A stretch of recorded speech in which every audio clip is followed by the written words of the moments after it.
회장님, 그 약 드시면 안 됩니다. 밤 9시 83세 강 회장의 침실 앞.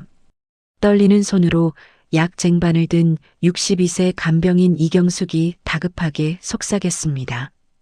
대한민국 10대 재벌 회장은 처음 보는 간병인의 눈빛에 깜짝 놀랐습니다. 평생 투명인간처럼 살아온 초라한 여자의 눈에서 왜 이런 절박함이 보이는 걸까요? 저 약이 가짜입니다. 경숙의 목소리는 떨렸지만 확신에 차 있었어요. 회장은 그제야 알아챘습니다. 자신의 딸이, 그것도 가장 아끼던 장녀가 자신을 서서히 죽이고 있었다는 것을요. 그때 경숙은 몰랐습니다. 이 한마디가 20년 전 억울하게 떠난 남편의 복수를 완성하게 될 줄은, 그리고 자신의 인생과 이 재벌 가문 전체를 송두리째 뒤바꿔 놓을 줄은요. 도대체 이 약에는 무엇이 들어 있었을까요? 그리고 경숙은 어떻게 그 끔찍한 진실을 알게 된 걸까요? 새벽 5시 핸드폰 알람이 울렸습니다. 이경숙은 어두운 방에서 눈을 떴어요. 몸이 천근만근이었습니다. 어젯밤에도 회장님이 3번이나 깨셔서 제대로 잠을 못 잤거든요. 하지만 일어나야 했습니다. 간병인에게 피곤하다는 변명은 없으니까요. 경숙은 낡은 이불을 걷어차고 일어나 작은 거울 앞에 섰습니다. 거울에 비친 얼굴은 실제 나이보다 더 늙어 보였어요.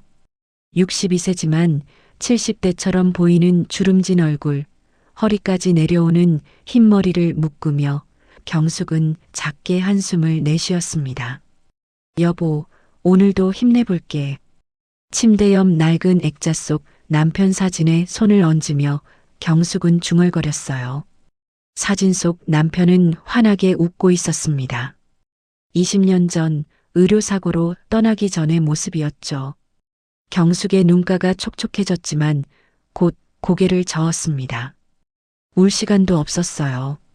간병인복으로 갈아입고 방을 나선 경숙은 좁은 복도를 지나 강 회장 저택의 정문으로 향했습니다. 경숙의 숙소는 저택 뒤편 별채의 작은 방이었어요. 3평도 안 되는 공간에 침대와 옷장 하나가 전부였지만 경숙에게는 소중한 보금자리였습니다. 새벽 공기가 차가웠습니다. 11월 말의 찬바람이 얼굴을 스쳤어요. 경숙은 얇은 점퍼 지퍼를 목까지 올리고 저택으로 걸어갔습니다. 거대한 저택은 여전히 어둠에 잠겨 있었어요. 창문마다 커튼이 쳐져 있었고 2층 회장님 침실에서만 희미한 불빛이 새어나왔습니다. 회장님, 또 못 주무시는구나. 경숙은 걱정스러운 표정으로 저택 뒷문을 열고 들어갔습니다. 주방을 지나 복도를 걸으며 경숙은 오늘 해야 할 일들을 머릿속으로 정리했어요. 회장님 기상 도와드리기, 세수시켜드리기, 아침 약 챙겨드리기, 아침 식사 보조, 물리치료 도와드리기. 저녁 9시에 취침약을 드릴 때까지 쉴 틈이 없었습니다. 경숙 씨, 갑자기 뒤에서 날카로운 목소리가 들렸습니다. 경숙이 깜짝 놀라 돌아보니 저택에 집사 최영식이 서 있었어요. 60대 초반으로 보이는 집사는 언제나 경숙을 무시하는 눈빛으로 바라봤습니다. 회장님, 아침 식사 준비는 제대로 확인했겠죠? 어제 죽이 너무 되직했다고 하시던데요. 집사의 목소리에는 비난이 섞여 있었습니다. 경숙은 고개를 숙였어요. 죄송합니다. 오늘은 좀 더 묽게 쓰겠습니다. 당연히 그래야죠. 회장님은 까다로우신 분이니까 실수하지 마세요. 집사는 경숙을 위아래로 훑어보더니 코웃음을 쳤습니다.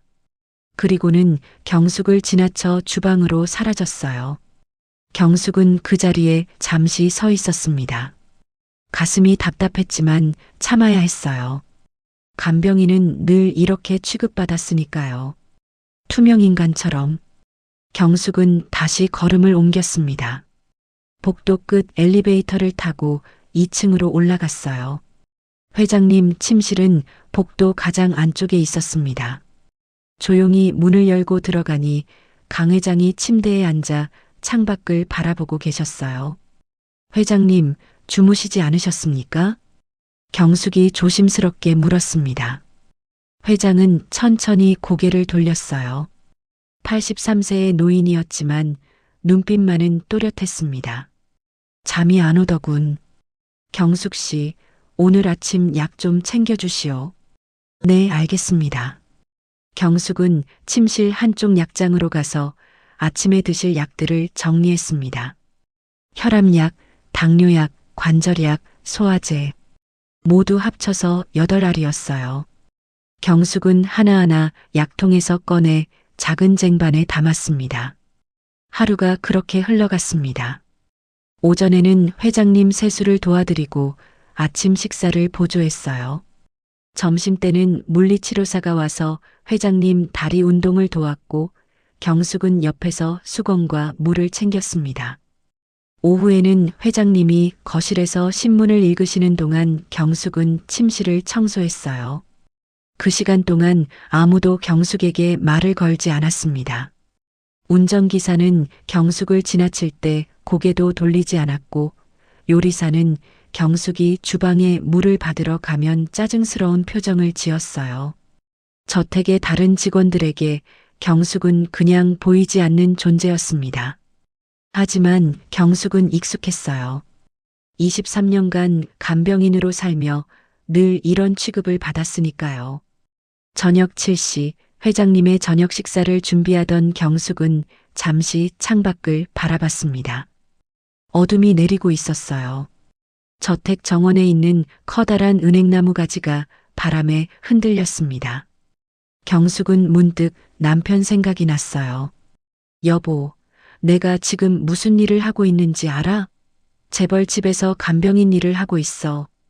당신이라면 뭐라고 했을까? 경숙의 눈가가 또다시 붉어졌습니다. 20년이 지났지만 여전히 남편이 그리웠어요. 의료사고라고 했지만 경숙은 늘 의심했습니다. 뭔가 잘못됐다고. 하지만 가난한 환자 보호자의 말을 누가 들어줬겠어요. 병원은 모두 은폐했고 담당 의사는 승진했습니다. 경숙 씨, 저녁 식사 준비됐습니까? 회장님의 목소리에 경숙은 정신을 차렸습니다. 네, 지금 가져오겠습니다. 저녁 식사를 마친 회장님은 거실 소파에 앉아 조용히 시간을 보내셨습니다. 경숙은 주방에서 설거지를 하며 벽시계를 보았어요. 8시 30분이었습니다. 30분 후면 회장님께 취침약을 드려야 했죠. 그때였습니다. 복도에서 날카로운 목소리가 들렸어요. 경숙은 설거지를 멈추고 귀를 기울였습니다. 이번 달 안에 끝내야 해. 회장님의 큰딸 강민지 상무의 목소리였습니다. 49세인 민지 상무는 혜성그룹의 기획이사이자 회장님의 후계자로 거론되는 인물이었어요. 경숙은 본능적으로 몸을 숨겼습니다.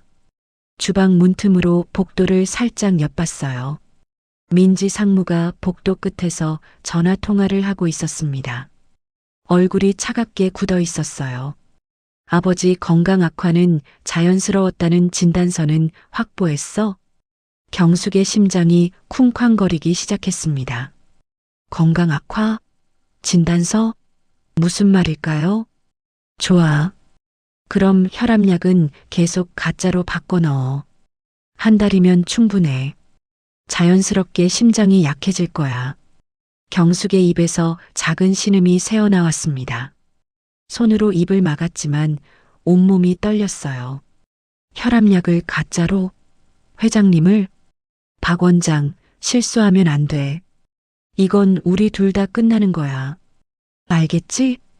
민지 상무는 전화를 끊고 복도를 빠르게 지나갔습니다. 경숙은 주방 구석에 바짝 붙어 숨을 죽였어요. 민지 상무의 구두 소리가 멀어지고 나서야 경숙은 가까스로 숨을 내쉬었습니다. 이럴 수가. 딸이 아버지를. 경숙의 머릿속이 하얗게 변했습니다. 방금 들은 대화가 믿기지 않았어요. 하지만 분명히 들었습니다. 혈압약을 가짜로 바꿔 넣는다고, 회장님을 서서히 죽이고 있다고. 경숙은 벽에 기대어 주저앉을 뻔했습니다. 다리에 힘이 없었어요. 그런데 갑자기 20년 전 기억이 떠올랐습니다. 남편의 마지막 모습, 병원 침대에 누워 괴로워하던 남편. 담당 의사가 차갑게 말했죠. 최선을 다했습니다. 의료사고가 아닙니다. 하지만 경숙은 알고 있었어요. 뭔가 잘못됐다는 걸. 남편이 먹던 약이 어느 날부터 이상했다는 걸. 하지만 아무도 믿어주지 않았습니다. 이번엔 안 돼. 이번엔 모른 척 할 수 없어. 경숙은 떨리는 손으로 바닥을 짚고 일어났습니다. 벽시계를 보니 8시 50분이었어요. 10분 후면 회장님께 취침약을 드려야 했습니다. 경숙은 약장으로 향했습니다. 약장 앞에서 잠시 망설이다가 조심스럽게 문을 열었어요. 여러 개의 약통이 가지런히 놓여 있었습니다. 경숙은 혈압약통을 집어들었어요. 손이 떨렸습니다. 약통 뚜껑을 열고 안을 들여다봤어요. 하얀 캡슐들이 가득했습니다. 겉으로 보기엔 평범한 약이었어요. 진짜 가짜일까? 경숙은 캡슐 하나를 꺼내 자세히 살폈습니다. 특이한 점은 없어 보였어요. 하지만 민지 상무의 목소리가 귓가에 맴돌았습니다. 혈압약은 계속 가짜로 바꿔 넣어. 경숙은 결심했습니다. 약 쟁반을 준비하되 혈압약만 빼고 가져가기로요. 다른 약들만 쟁반에 담았습니다. 당뇨약, 관절약, 소화제, 혈압약만 쏙 빠진 7알의 약. 밤 9시가 됐습니다. 경숙은 떨리는 손으로 약 쟁반을 들고 회장님 침실로 향했습니다. 복도는 조용했어요. 회장님 방 앞에서 경숙은 심호흡을 했습니다. 떨리는 손을 진정시키려 애썼어요. 노크를 하고 문을 열었습니다. 회장님, 취침약 가져왔습니다. 강 회장은 침대에 앉아 책을 읽고 계셨어요. 고개를 들어 경숙을 바라봤습니다. 경숙은 침대 옆 테이블에 약 쟁반을 내려놓았어요. 회장님은 약을 하나씩 집어들었습니다.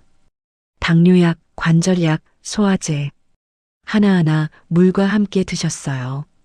그리고 쟁반을 다시 보더니 고개를 갸웃했습니다. 경숙 씨, 혈압약이 없네요. 경숙의 심장이 멈추는 것 같았습니다. 이제 말해야 할 시간이었어요. 하지만 어떻게 말해야 할까요? 회장님이 믿어주실까요? 경숙은 떨리는 목소리로 말했습니다. 회장님, 그 약 드시면 안 됩니다. 회장이 경숙을 똑바로 쳐다봤습니다. 경숙은 용기를 내어 계속 말했어요. 저 약이 가짜입니다. 침실에 침묵이 흘렀습니다. 회장의 표정이 굳어졌어요. 하지만 놀라는 것 같지는 않았습니다.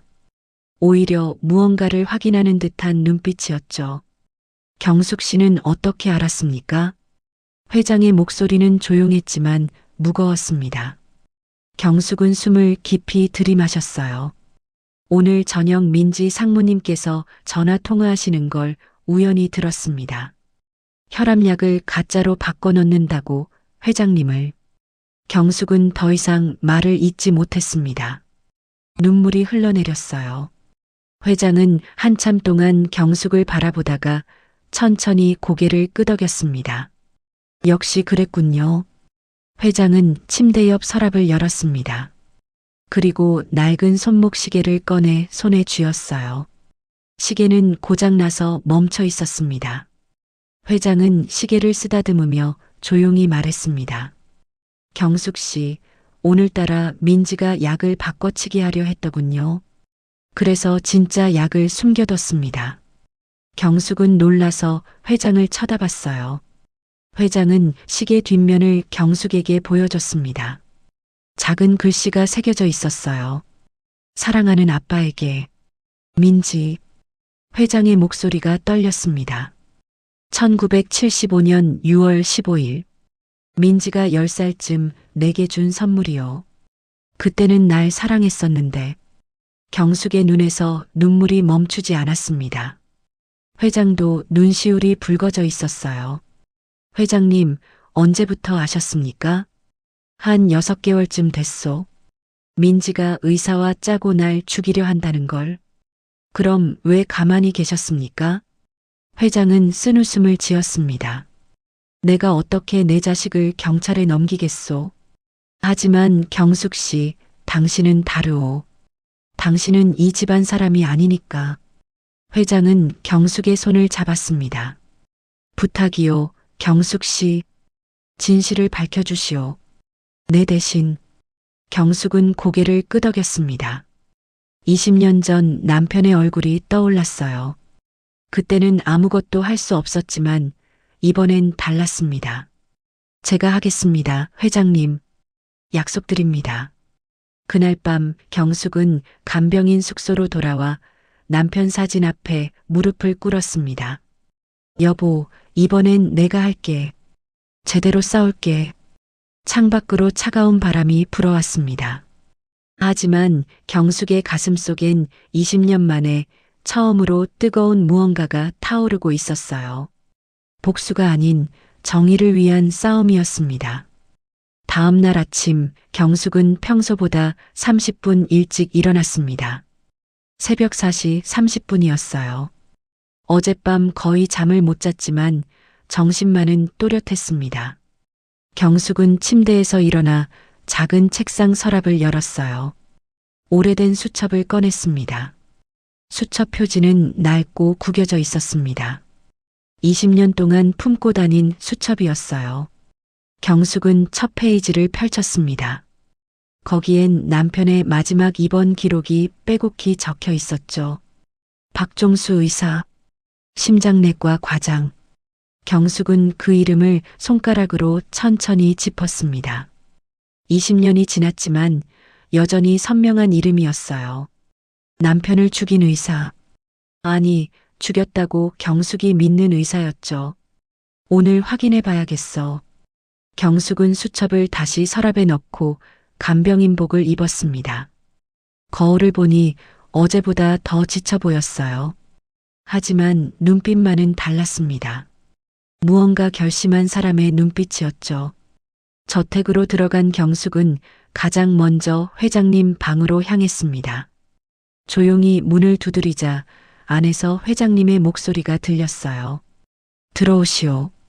경숙이 문을 열고 들어가자 회장은 이미 깨어 침대에 앉아 계셨습니다. 창밖을 보고 계셨는데 경숙이 들어가자 고개를 돌렸어요. 경숙 씨, 어젯밤 잠은 잘 잤소? 회장의 목소리에는 걱정이 묻어 있었습니다. 경숙은 작게 고개를 끄덕였어요. 회장님은 어떠셨습니까? 나도 한숨도 못 잤소. 민지 생각에. 회장의 목소리가 잠겼습니다.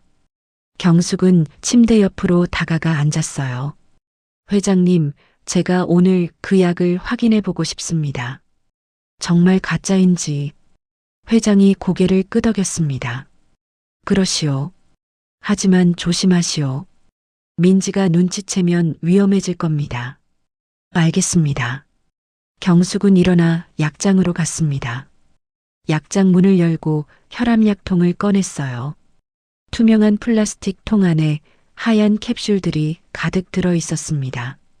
경숙은 캡슐 하나를 손바닥 위에 올려놓고 자세히 살폈습니다. 겉보기엔 평범한 약이었어요.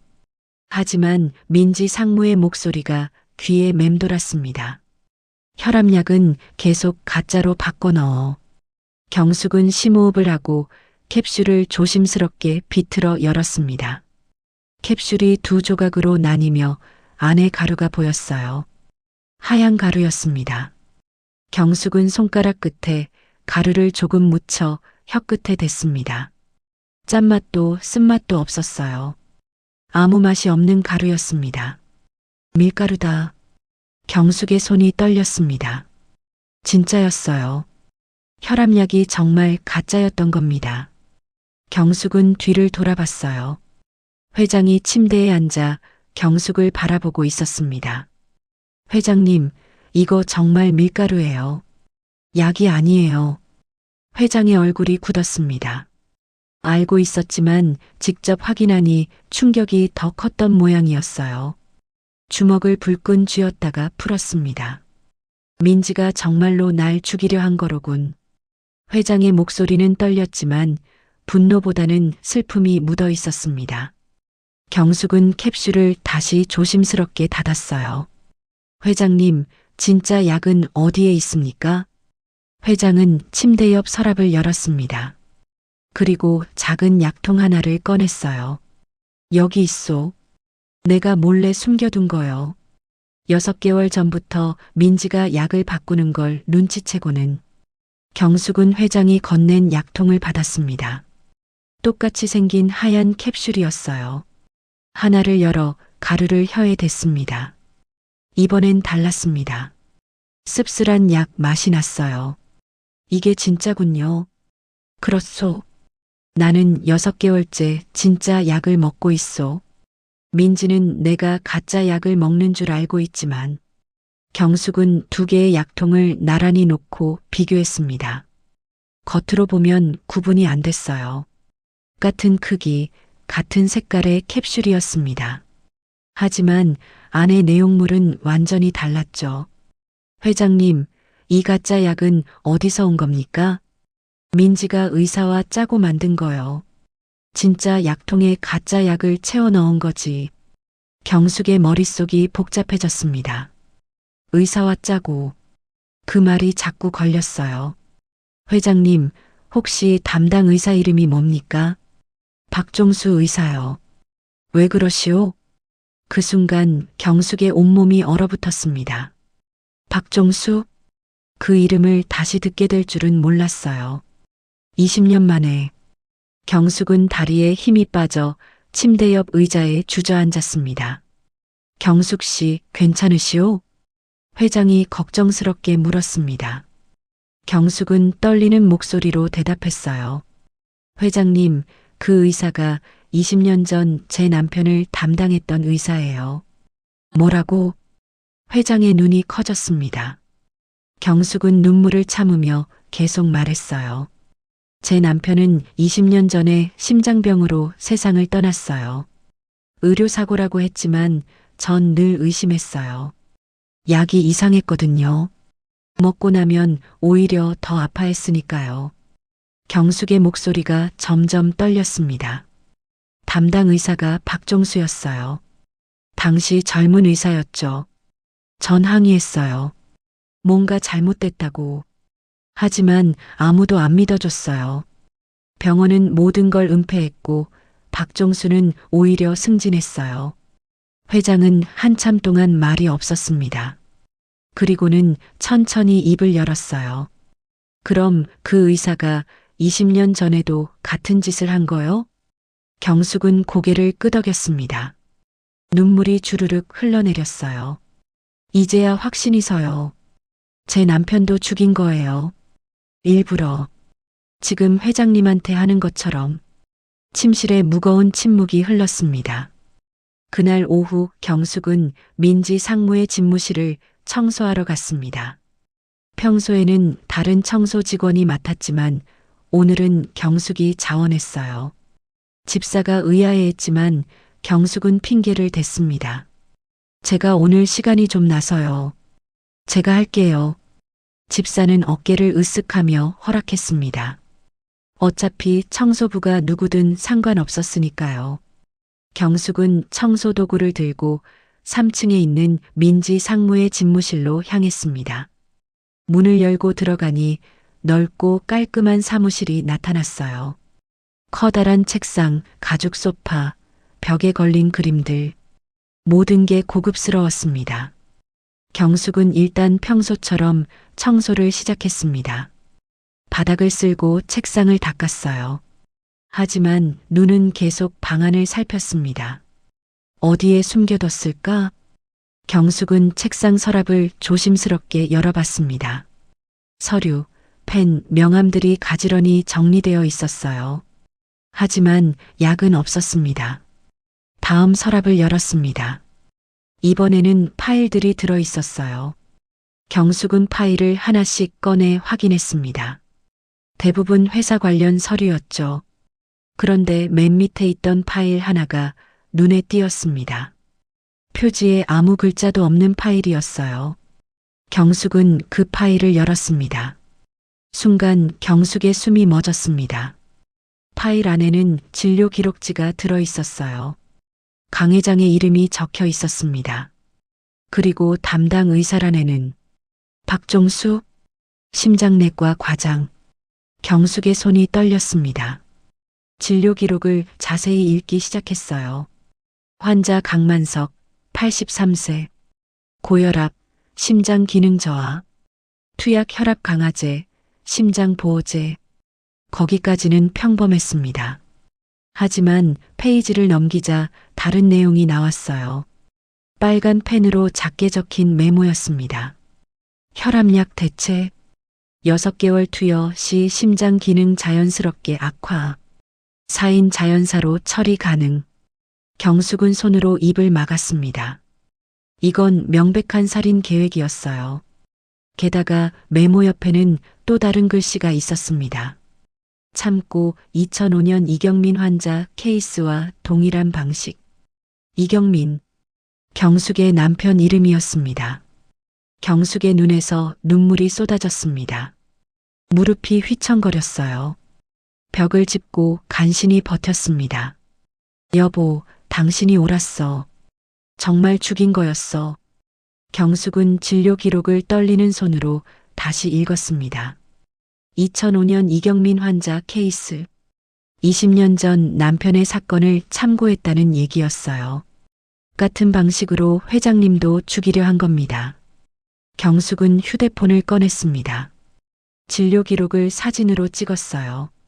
손이 너무 떨려서 몇 번이나 다시 찍어야 했습니다. 사진을 다 찍고 나서 경숙은 서류를 원래대로 정리해 서랍에 넣었습니다. 그리고 청소를 마저 끝냈어요. 아무 일 없었다는 듯이. 하지만 경숙의 가슴은 미친 듯이 뛰고 있었습니다. 그날 저녁 경숙은 회장님께 모든 걸 보고했습니다. 회장은 경숙이 찍은 사진을 보며 얼굴이 굳어졌어요. 한참 동안 아무 말도 하지 못했습니다. 내 딸이 정말로. 회장의 목소리가 떨렸습니다. 경숙은 조심스럽게 말했어요. 회장님, 그리고 제 남편도 같은 방식으로 죽었어요. 20년 전에. 회장이 고개를 들어 경숙을 쳐다봤습니다. 눈가가 붉어져 있었어요. 경숙 씨, 미안하오. 내 딸 때문에 당신 남편까지. 아니에요, 회장님. 회장님 잘못이 아니에요. 두 사람은 한참 동안 말없이 앉아 있었습니다. 창밖으로 해가 지고 있었어요. 어둠이 저택을 뒤덮기 시작했습니다. 회장님, 우리 이제 어떻게 해야 할까요? 경숙이 조심스럽게 물었습니다. 회장은 창밖을 바라보다가 천천히 입을 열었어요. 증거를 더 모아야 하오. 사진 한 장으로는 부족해. 박종수 의사와 민지가 주고받은 연락, 동거래, 모든 걸 확보해야 하오. 어떻게요? 회장이 경숙을 똑바로 바라봤습니다. 민지의 휴대폰이요. 거기에 모든 증거가 있을 겁니다. 경숙의 가슴이 철렁 내려앉았습니다. 민지 상무의 휴대폰을 훔친다? 그건 너무 위험했어요. 회장님, 그건 나도 알고 있소. 위험하다는 거. 하지만 다른 방법이 없소. 경숙 씨, 부탁이요. 회장의 눈빛이 간절했습니다. 경숙은 한참을 망설이다가 고개를 끄덕였어요. 해보겠습니다. 그날 밤 경숙은 간병인 숙소로 돌아와 창밖을 바라봤습니다. 저택 3층 민지 상무의 방에 불이 켜져 있었어요. 경숙은 주먹을 불끈 쥐었습니다. 여보, 지금 내가 무슨 일을 하려는지 알아? 위험해. 혼자서는 못해. 경숙은 휴대폰을 꺼내 오래된 연락처를 찾았습니다. 20년 동안 한 번도 연락하지 않았던 번호였어요. 남편의 옛 동료, 변호사가 된 사람이었습니다. 경숙은 떨리는 손가락으로 전화번호를 눌렀습니다. 신호음이 울렸어요. 한참을 기다렸지만 아무도 받지 않았습니다. 경숙은 한숨을 쉬며 전화를 끊었습니다. 혼자였어요. 결국 혼자 싸워야 했습니다. 괜찮아. 나 혼자서도 할 수 있어. 경숙은 거울을 봤습니다. 62세의 늙은 얼굴이 비쳤어요. 하지만 눈빛만은 20년 전보다 더 강했습니다. 이번엔 이긴다. 이번엔 절대 지지 않아. 창밖으로 차가운 겨울바람이 불어왔습니다. 경숙은 남편 사진을 꺼내 가슴에 안았어요. 여보, 기다려. 내가 꼭 복수해 줄게. 그날 밤 경숙은 한 가지 결심을 했습니다. 민지 상무의 휴대폰을 반드시 손에 넣겠다고. 어떤 위험이 따르더라도. 하지만 경숙은 몰랐습니다. 민지 상무가 이미 경숙을 의심하기 시작했다는 것을, 그리고 훨씬 더 무서운 일이 기다리고 있다는 것을요. 폭풍의 전야였습니다. 다음 날 아침 뭔가 달라져 있었습니다. 경숙이 주방으로 들어가자 요리사 김미숙이 눈을 흘겼어요. 평소에도 차갑던 시선이었지만 오늘은 더 날카로웠습니다. 경숙은 물을 받으려고 싱크대로 다가갔어요. 비켜요. 김미숙이 퉁명스럽게 말했습니다. 경숙은 놀라서 뒤로 물러섰어요. 죄송합니다.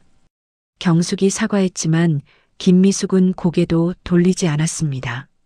뭔가 이상했어요. 평소보다 훨씬 더 적대적이었죠. 경숙은 물컵을 들고 주방을 나왔습니다. 복도에서 집사 최영식과 마주쳤어요. 집사는 경숙을 위아래로 훑어보더니 차갑게 말했습니다. 경숙 씨, 어제 민지 상무님 집무실 청소하셨죠? 네, 제가 자원해서 했습니다. 앞으로는 자기 일만 하세요. 괜히 나서지 말고.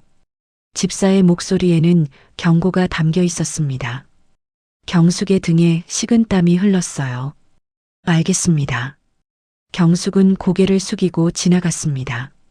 하지만 가슴이 두근거렸어요. 뭔가 들켰을까요? 민지 상무가 눈치챈 걸까요? 회장님 방으로 향하던 경숙은 계단에서 운전기사 박철호와 마주쳤습니다. 박철호는 경숙을 보더니 일부러 어깨를 부딪혔어요. 죄송합니다.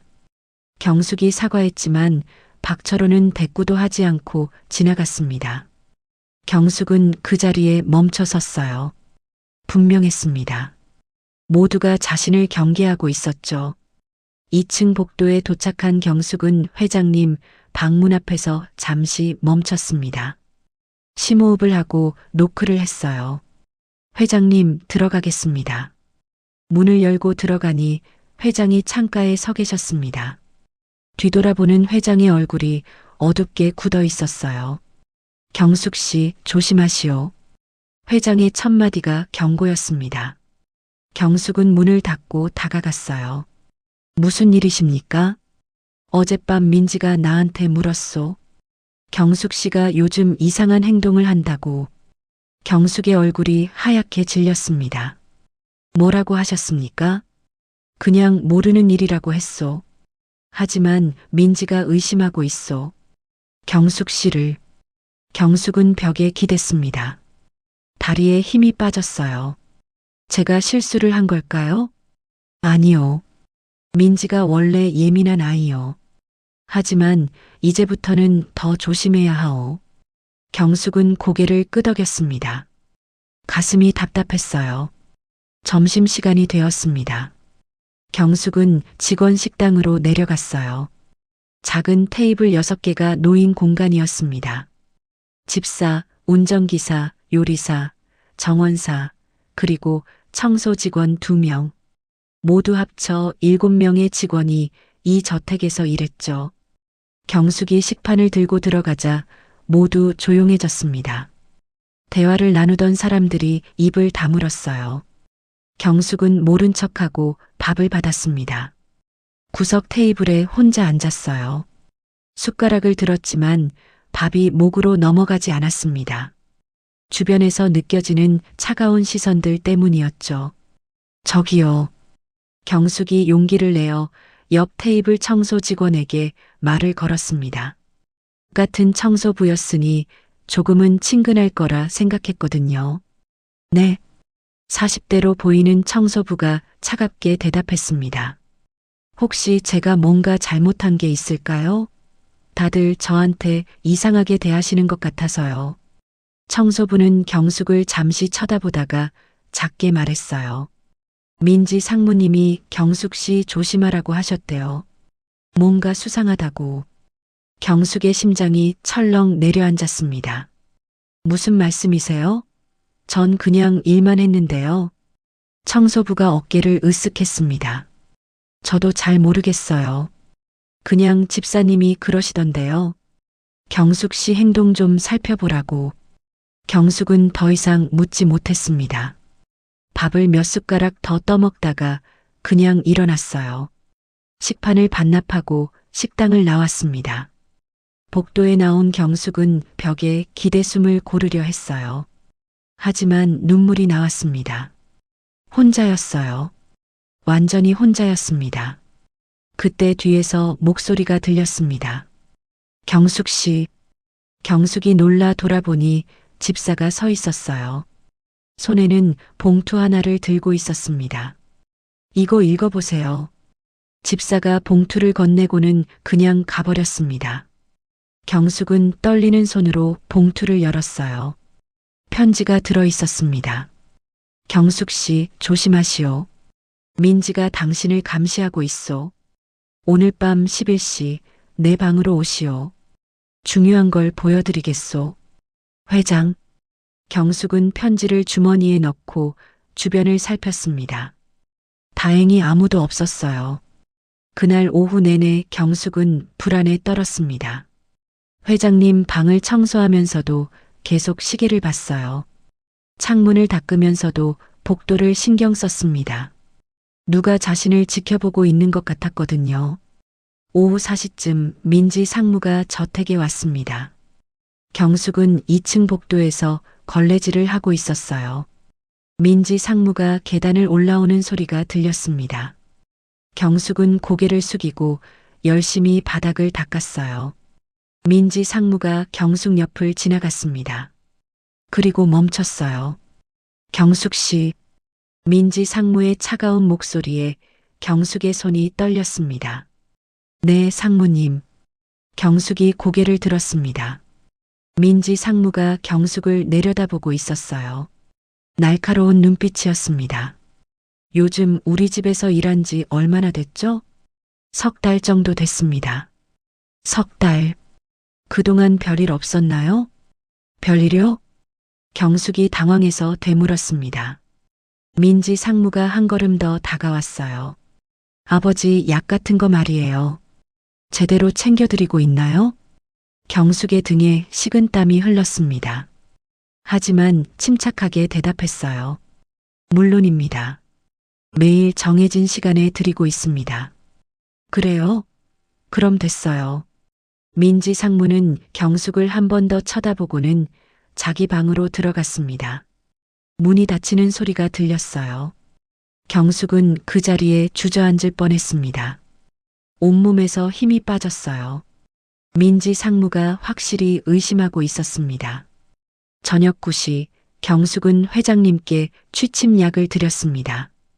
평소처럼 조용히 방으로 들어가 약을 준비했어요. 회장은 침대에 앉아 책을 읽고 계셨습니다. 경숙이 약 쟁반을 내려놓자 회장이 작게 고개를 끄덕였어요. 11시에 오시오. 회장의 목소리는 아주 작았습니다. 경숙은 고개를 끄덕이고 방을 나왔어요. 그날 밤 10시 30분 경숙은 간병인 숙소에서 시계를 보며 기다렸습니다. 밤 11시가 가까워지자 경숙은 조용히 방을 나섰어요. 저택은 어둠에 잠겨 있었습니다. 복도에 불이 꺼져 있어서 손전등을 켰어요. 조심스럽게 2층으로 올라갔습니다. 발소리가 나지 않도록 천천히 걸었어요. 회장님 방 앞에 도착해서 조용히 노크를 했습니다. 문이 열렸습니다. 회장이 손짓으로 들어오라고 했어요. 경숙은 재빨리 방으로 들어갔고 회장이 조용히 문을 닫았습니다. 회장님, 무슨 일이십니까? 경숙이 작은 목소리로 물었습니다. 회장은 침대 옆 서랍으로 갔어요. 그리고 오래된 녹음기를 꺼냈습니다. 경숙 씨, 이걸 들어보시오. 회장이 녹음기의 재생 버튼을 눌렀습니다. 스피커에서 목소리가 흘러나왔어요. 민지의 목소리였습니다. 박 원장님, 아버지 혈압약을 서서히 줄이고 가짜로 바꿔요. 한 달이면 자연스럽게 심장이 약해질 거예요. 그리고 남자 목소리가 들렸습니다. 박종수 의사였어요. 알겠습니다. 진단서는 제가 처리할게요. 자연사로 나오게. 경숙은 손으로 입을 막았습니다. 이건 명백한 증거였어요. 녹음은 계속 이어졌습니다. 돈은 계좌로 입금해 드릴게요. 5억. 약속한 대로요. 충분합니다. 20년 전에도 잘 처리했잖아요. 이번에도 걱정 마세요. 20년 전이라는 말에 경숙의 눈에서 눈물이 흘렀습니다. 남편 얘기였어요. 그때 또 다른 목소리가 들렸습니다. 여자 목소리였는데 민지보다 젊었어요. 언니, 나도 돈 좀 줘. 아빠 죽으면 우리끼리 나눠 갖기로 했잖아. 민지의 목소리가 차갑게 대답했습니다. 너희들은 가만히 있어. 내가 알아서 할게. 어차피 아빠 재산은 내가 다 처리할 거니까. 남자 목소리도 들렸습니다. 민지의 남동생들인 것 같았어요. 누나, 우리도 상속받을 권리 있어. 시끄러워. 너희들은 그냥 입 다물고 있어. 내가 일 끝내면 적당히 나눠줄게. 녹음이 끝났습니다. 경숙은 주저앉아 울었습니다. 회장도 침대 가장자리에 앉아 고개를 숙이고 있었어요. 내 자식들이 다 그랬구나. 민지만이 아니라. 회장의 목소리는 쓸쓸했습니다. 경숙은 눈물을 닦으며 물었어요. 회장님, 이 녹음은 언제 하신 겁니까? 한 달 전이요. 민지 방에 몰래 녹음기를 숨겨뒀소. 그 아이가 의사와 통화할 때 녹음된 거요. 경숙은 녹음기를 보며 생각했습니다. 이게 결정적 증거였어요. 하지만 아직 부족했습니다. 회장님, 민지 상무님 휴대폰도 필요해요. 거기에 동거래 내역이랑 문자가 있을 거예요. 나도 알고 있어. 하지만 경숙 씨, 너무 위험하오. 괜찮습니다. 제가 할 수 있어요. 경숙의 목소리는 떨렸지만 단호했습니다. 회장은 한참 경숙을 바라보다가 고개를 끄덕였어요. 고맙소, 경숙 씨. 당신이 아니었으면 난 정말로 죽었을 거요. 천만의 말씀입니다. 저도 제 남편 원한을 풀어야 하니까요. 두 사람은 어둠 속에서 서로를 바라봤습니다. 83세 재벌 회장과 62세 간병인. 세상이 보기엔 너무나 다른 두 사람이었지만 이 순간만큼은 같은 편이었습니다. 경숙 씨, 한 가지만 명심하시오. 들키면 당신도 위험해요. 민지는 무슨 짓이든 할 수 있는 아이니까. 알겠습니다. 경숙은 일어나 문으로 향했습니다. 문을 열기 전에 뒤돌아봤어요. 회장님, 우리 꼭 이길 겁니다. 회장이 작게 미소 지었습니다. 당신을 믿소. 경숙은 조용히 방을 나와 복도를 걸었습니다. 어둠 속에서 손전등 하나만 켜고 걸었어요. 그런데 갑자기 뒤에서 불빛이 켜졌습니다. 경숙 씨, 이 시간에 뭐 하세요? 경숙이 깜짝 놀라 돌아보니 집사가 서 있었어요. 손에 손전등을 들고 의심스러운 눈빛으로 경숙을 보고 있었습니다. 회장님이 갑자기 부르셔서 다녀왔습니다. 이 시간에요? 무슨 일로? 물 좀 달라고 하셔서요. 집사는 경숙을 위아래로 훑어봤습니다. 믿지 않는다는 표정이었어요. 내일 민지 상무님께 보고해야겠네요. 한밤중에 회장님 방을 왔다 갔다 한다고. 경숙의 가슴이 철렁 내려앉았습니다. 집사님, 제발요. 저는 그냥 일만 했어요. 하지만 집사는 고개를 저으며 지나갔습니다. 경숙은 그 자리에 서서 집사가 사라지는 걸 지켜봤어요. 끝났어. 이제 정말 끝이야. 경숙은 간병인 숙소로 돌아와 침대에 쓰러졌습니다. 눈물이 쏟아졌어요. 혼자였습니다. 완전히 혼자였어요. 여보, 미안해. 그때 당신 억울함을 못 풀어줘서 이번엔 제대로 싸울게. 경숙은 남편 사진을 꺼내 가슴에 안았습니다. 공포와 외로움 속에서도 경숙은 끝까지 가기로 결심했어요. 단 한 명, 회장만이 자신을 믿어주니까 그것만으로도 충분했습니다. 창밖으로 차가운 겨울바람이 불어왔습니다. 경숙은 이불을 머리까지 뒤집어 쓰고 떨었어요. 내일 민지 상무가 뭐라고 할까? 해고당할까? 아니면 더 나쁜 일이? 경숙은 알 수 없었습니다. 하지만 한 가지는 확실했어요. 이제 돌아갈 수 없다는 것. 다음 날 아침 7시, 경숙은 회장님 방 문을 두드렸습니다. 어젯밤 집사에게 들킨 후 한숨도 못 잤어요. 아침에 출근하자마자 민지 상무에게 불려갈 거라 생각했거든요. 하지만 아무 일도 일어나지 않았습니다. 들어오시오. 회장의 목소리가 들렸어요. 경숙은 조심스럽게 문을 열고 들어갔습니다. 회장은 창가에 서서 정원을 내려다보고 계셨어요. 회장님, 어젯밤 집사님이. 경숙이 말을 시작하려는데 회장이 손을 들어 막았습니다. 걱정 마시오. 집사한테 이미 얘기했소. 네. 경숙이 놀라서 회장을 쳐다봤습니다. 회장이 천천히 돌아섰어요. 오늘 아침 일찍 집사를 불렀소. 어젯밤 경숙 씨가 내 부탁으로 왔다고 말했지. 밤에 갑자기 가슴이 답답해서 불렀다고. 집사님이 믿으셨습니까? 믿든 안 믿든 상관없소. 나는 이 집의 주인이니까. 집사가 뭐라 할 수 없지. 경숙은 안도의 한숨을 내쉬었습니다. 하지만 회장의 표정은 여전히 어두웠어요. 회장님, 괜찮으십니까? 회장은 침대로 가서 앉았습니다. 갑자기 10년은 더 늙어 보였어요. 경숙 씨, 앉으시오. 할 얘기가 있소. 경숙은 침대 옆 의자에 앉았습니다. 회장은 한참 동안 말없이 창밖을 바라보다가 입을 열었어요. 내가 어떻게 이 회사를 키웠는지 아시오? 경숙은 고개를 저었습니다. 50년 전 나는 무일푼이었소.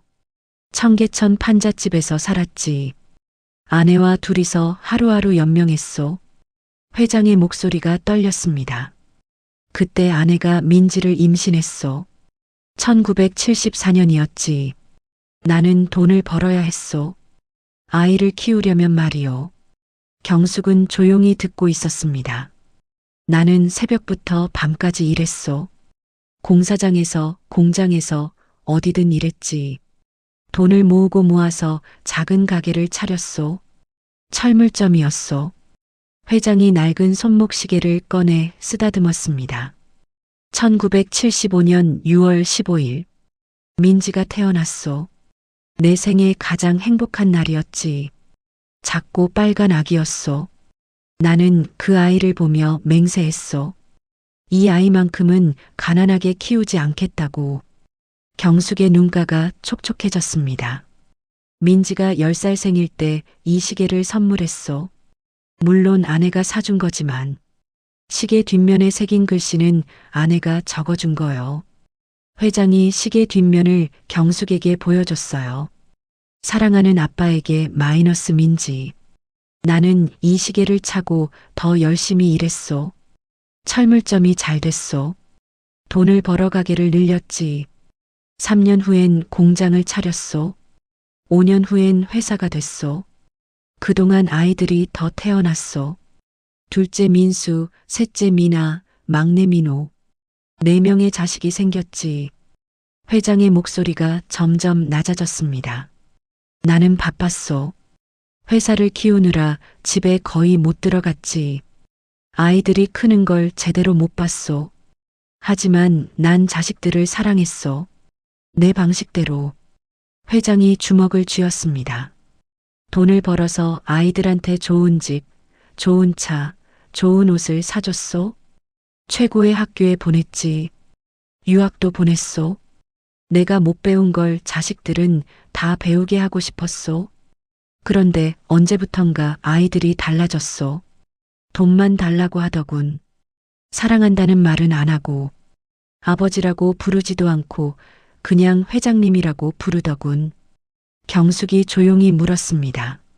언제부터 그렇게 됐습니까? 회장은 먼 곳을 바라봤어요. 아내가 죽고 나서부터요. 10년 전 일이요. 아내가 암으로 세상을 떠났소. 그때 아이들이 상속 얘기를 꺼내더군. 장례식도 치르기 전에 말이요. 경숙은 입을 막았습니다. 나는 충격받았소. 하지만 이해하려 애썼지. 아이들도 불안했을 거요. 내가 재혼하면 재산이 어떻게 될지 걱정했겠지. 그래서 나는 약속했소. 재혼 안 한다고. 재산은 너희들이 다 갖는다고. 하지만 그게 잘못이었소.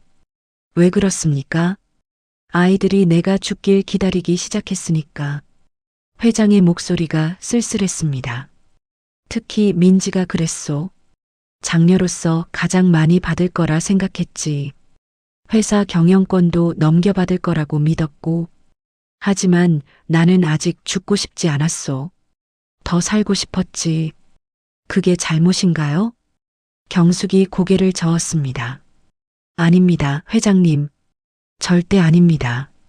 6개월 전 내가 건강검진을 받았소. 의사가 박종수였지. 그 의사가 말하더군. 회장님 심장이 많이 약해졌다고. 약을 바꿔야 한다고. 그때부터 이상했어. 약을 먹으면 오히려 가슴이 답답하더군. 숨이 차고 어지럽고. 회장은 주먹을 꽉 쥐었습니다. 나는 의심했어. 혹시 민지가? 설마 내 딸이 날 죽이려고? 처음엔 믿고 싶지 않았어. 하지만 확인하고 싶었지. 그래서 몰래 민지 방에 녹음기를 설치했어. 그리고 들었소. 내 딸이 의사와 짜고 날 죽이려 한다는 걸. 돈을 주고 날 죽이려 한다는 걸. 회장의 눈에서 눈물이 흘렀습니다. 경숙 씨, 자식한테 죽는다는 게 얼마나 슬픈 일인지 아시오? 경숙도 눈물을 흘렸습니다. 두 사람은 한참 동안 말없이 울었어요. 그래서요, 회장님. 왜 가만히 계셨습니까? 경찰에 신고하실 수도 있었잖아요. 회장이 고개를 저었습니다. 못했소. 내가 어떻게 내 자식을 감옥에 보내겠소? 아무리 나를 죽이려 해도 그래도 내 딸인데. 하지만 죽을 순 없었소. 그래서 진짜 약을 따로 숨겨놓고 먹었지. 민지는 내가 가짜 약을 먹는 줄 알고 있지만 나는 진짜 약을 먹고 있어. 그럼 왜 저한테 도움을 청하신 겁니까? 회장이 경숙을 똑바로 쳐다봤습니다. 당신은 다르니까. 당신은 이 집안 사람이 아니니까. 당신은 정의를 위해 싸울 수 있으니까. 나는 못하오. 내 자식을 고발할 수 없소. 하지만 경숙 씨, 당신은 할 수 있소. 당신은 남편의 원한도 있고 정의감도 있소. 회장은 침대 밑에서 큰 서류 봉투를 꺼냈습니다. 여기 모든 증거가 있소. 녹음 파일, 진료 기록 사본, 민지와 의사의 통화 내역까지. 6개월 동안 내가 모은 거요. 회장이 봉투를 경숙에게 건넸어요. 이걸 당신한테 드리오. 당신이 세상에 알려주시오. 내 대신. 경숙은 떨리는 손으로 봉투를 받았습니다. 회장님, 정말 괜찮으십니까? 민지 상무님은 회장님 딸인데요. 회장의 눈빛이 단호해졌습니다. 따르기 전에 범죄자요. 그리고 당신 남편을 죽인 의사와 한패인 악당이지. 나는 못하지만 당신은 해야 하오. 정의를 위해서. 그리고 더 이상 희생자가 나오지 않게. 경숙은 봉투를 가슴에 안았습니다. 회장님, 약속드립니다. 제가 꼭 밝혀내겠습니다. 고맙소. 그런데 회장님, 민지 상무님 휴대폰은 어떻게 해야 할까요? 비밀번호가. 회장이 잠시 생각하더니 낡은 시계를 다시 꺼냈습니다. 민지 생일을 써보시오. 1975년 6월 15일. 75만 615. 경숙이 놀라서 물었어요. 혹시 민지 상무님 휴대폰 비밀번호가? 아마 그럴 거요. 민지는 어릴 적부터 자기 생일을 좋아했으니까 모든 비밀번호를 생일로 만들었지. 경숙은 고개를 끄덕였습니다. 한 가지 희망이 생긴 것 같았어요. 회장님, 한 가지만 더 여쭤봐도 될까요? 그러시오. 왜 하필 저한테 이 일을 맡기신 겁니까? 저는 그냥 간병인인데요. 회장이 부드럽게 미소 지었습니다. 당신이 투명인간이니까. 네. 이 집에서 당신만큼 무시당하는 사람이 없소. 아무도 당신을 주목하지 않지. 그게 오히려 강점이요. 그리고 당신 눈을 봤소. 20년 동안 남편의 원한을 품고 산 사람의 눈이더군. 그 눈빛을 보고 알았소. 이 사람이라면 끝까지 갈 거라고. 경숙의 눈에서 또다시 눈물이 흘렀습니다. 회장님, 감사합니다. 믿어주셔서. 나야말로 고맙소. 당신이 아니었으면 나는 정말로 죽었을 거요. 두 사람은 서로를 바라보며 고개를 끄덕였어요. 83세 재벌 회장과 62세 간병인. 세상에서 가장 어울리지 않는 조합이었지만 가장 강력한 동맹이 되었습니다. 경숙 씨, 한 가지만 명심하시오. 네, 회장님. 들키면 민지가 당신을 죽일 수도 있소. 정말로. 그 아이는 돈을 위해서라면 뭐든 할 수 있는 아이니까. 경숙은 봉투를 더욱 꽉 쥐었습니다. 괜찮습니다. 저도 20년을 기다렸어요. 이제 무서울 게 없어요. 회장이 침대에서 일어나 창가로 갔습니다. 정원에 눈이 내리기 시작했어요. 눈이 오는군. 올겨울 첫눈이요. 경숙도 창가로 다가가 눈을 바라봤습니다. 하얀 눈이 조용히 내리고 있었어요. 회장님, 눈이 다 내리고 나면 세상이 깨끗해질까요? 회장이 작게 웃었습니다. 그랬으면 좋겠소. 우리의 싸움이 끝나고 나면 세상이 조금이라도 깨끗해졌으면 좋겠소. 경숙은 봉투를 가슴에 안고 결심했습니다. 이 증거로 민지를 반드시 무너뜨리겠다고. 20년 전 남편의 원한도 회장님의 슬픔도 모두 풀어주겠다고. 회장님, 제가 나가봐도 될까요? 이 증거들을 안전한 곳에 숨겨야 해서요. 그러시오. 조심하시오. 경숙은 봉투를 옷안에 숨기고 조심스럽게 방을 나섰습니다. 복도는 조용했어요. 다행히 아무도 없었습니다. 간병인 숙소로 돌아온 경숙은 침대 밑 낡은 가방을 꺼냈어요. 그 안에 봉투를 넣고 자물쇠를 채웠습니다. 그리고 남편 사진을 꺼내 바라봤어요. 여보, 이제 시작이야. 우리의 복수가.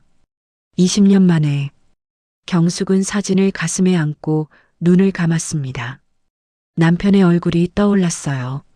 마지막 순간까지 고통스러워하던 얼굴이. 이번엔 다를 거야. 이번엔 내가 이길 거야. 창밖으로 눈이 계속 내리고 있었습니다. 하얀 눈이 세상을 덮어가고 있었어요. 하지만 경숙은 알고 있었습니다. 진짜 폭풍은 이제부터라는 것을.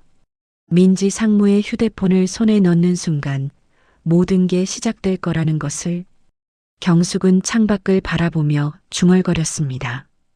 준비됐어. 이제 진짜 싸움이 시작이야. 그날 저녁 저택에는 이상한 긴장감이 감돌았습니다. 마치 폭풍 전야 같은 고요함이었어요. 경숙은 회장님께 저녁 식사를 대접하며 생각했습니다. 내일이다. 내일 민지 상무의 휴대폰을 손에 넣는다. 75만 615. 그 번호만 기억하면 된다. 하지만 경숙은 몰랐습니다. 민지 상무가 이미 결정적인 계획을 세우고 있다는 것을, 그리고 그 계획의 표적이 바로 경숙이라는 것을요. 진짜 위험이 다가오고 있었습니다. 다음 날 오후 경숙은 회장이 건넨 서류 봉투를 펼쳤습니다. 간병인 숙소 책상에 서류들을 하나씩 꺼내 놓았어요. 녹음 파일, USB, 진료 기록 사본들, 은행 거래 내역, 그리고 한 장의 낡은 신문 기사 스크랩. 신문 기사가 경숙의 눈에 들어왔습니다. 2005년 7월 20일자 기사였어요. 한국 대병원 의료사고 논란, 40대 남성 환자 사망. 경숙의 손이 떨렸습니다. 이건 남편 얘기였어요. 기사를 읽기 시작했습니다. 지난 15일 한국 대병원 심장내과에 입원한 이경민 씨 43가 치료 중 사망했다. 유족은 의료사고를 주장하고 있으나 병원 측은 최선을 다했다고 밝혔다. 담당 의사 박종수 과장은 환자의 기저질환이 심각했으며 모든 표준 절차를 따랐다고 해명했다. 경숙은 기사를 내려놓고 눈을 감았습니다. 20년 전 그날이 생생히 떠올랐어요. 남편이 병원에 입원한 건 2005년 7월 초였습니다. 가슴 통증을 호소해서 응급실에 갔었죠. 검사 결과 심장이 약하다고 했어요. 입원 치료가 필요하다고 했습니다. 담당 의사가 박종수였어요. 30대 초반의 젊은 의사였죠. 자신감 넘치는 태도로 말했습니다. 걱정 마세요. 약물 치료로 충분히 좋아질 겁니다. 처음 며칠은 괜찮았어요. 남편도 좀 나아지는 것 같았죠. 하지만 일주일쯤 지나니 이상했습니다. 남편이 약을 먹고 나면 오히려 더 아파했어요. 가슴이 답답하다고, 숨이 안 쉬어진다고 호소했습니다. 경숙은 박종수 의사에게 말했어요. 선생님, 약이 이상한 것 같아요. 먹고 나면 오히려 더 아파해요. 박종수는 차갑게 대답했습니다. 그럴 리 없습니다. 표준 처방입니다. 환자분 기저 질환이 심각해서 그런 겁니다. 경숙은 믿을 수밖에 없었어요. 의사니까, 전문가니까. 하지만 남편은 계속 악화됐습니다. 2주 후엔 중환자실로 옮겨졌어요. 그리고 7월 15일 남편은 세상을 떠났습니다. 경숙은 울면서 항의했습니다. 뭔가 잘못됐어요. 약이 이상했어요. 하지만 아무도 들어주지 않았어요. 병원은 조사를 했지만 의료사고 아님이라고 결론 내렸습니다. 경찰도 움직이지 않았어요. 경숙은 혼자 남았습니다. 43세의 미망인이 되어 경숙은 눈물을 닦고 다시 서류를 살폈습니다. 그런데 봉투 안에서 또 다른 서류가 나왔어요. A사 용지 여러 장이었습니다. 제목을 보는 순간 경숙의 숨이 멎었습니다. 박종수 의사 관련 의심 사례 리스트. 회장이 직접 조사한 자료였어요. 리스트를 읽기 시작했습니다. 2003년 5월 마이너스 김영수 58세 사망. 심장내과 입원 치료 중 급사. 담당의 박종수. 유족 의료사고 주장했으나 무혐의. 2005년 7월 마이너스 이경민 43세 사망. 심장내과 입원 치료 중 사망. 담당의 박종수. 유족 의료사고 주장했으나 무혐의. 2008년 3월 마이너스 장민호 65세 사망. 심장내과 입원 치료 중 급사. 담당의 박종수. 유족 의료사고 주장했으나 무혐의. 2011년 9월 마이너스 최수진 52세 사망. 심장내과 입원 치료 중 사망. 담당의 박종수. 유족 의료사고 주장했으나 무혐의. 리스트는 계속 이어졌습니다. 총 12건이었어요. 경숙의 손이 떨렸습니다. 이게 우연일까요? 한 의사의 환자가 20년 동안 12명이나 의심스럽게 죽었다는 게. 경숙은 리스트 뒤에 붙은 메모를 봤습니다. 회장의 필체였어요. 경숙 씨, 이 자료는 내가 사립탐정을 고용해서 조사한 겁니다. 박종수라는 의사가 20년 동안 환자들을 죽여왔습니다. 모두 돈을 받고요. 당신 남편도 그 중 한 명이었습니다. 이건 단순한 의료사고가 아니었습니다. 조직적인 살인이었어요. 경숙은 책상에 엎드려 울었습니다. 여보, 미안해. 그때 내가 몰랐어. 당신이 살해당한 줄. 한참을 울고 나서 경숙은 고개를 들었습니다. 눈물을 닦고 다시 서류를 봤어요. 메모에는 더 충격적인 내용이 있었습니다.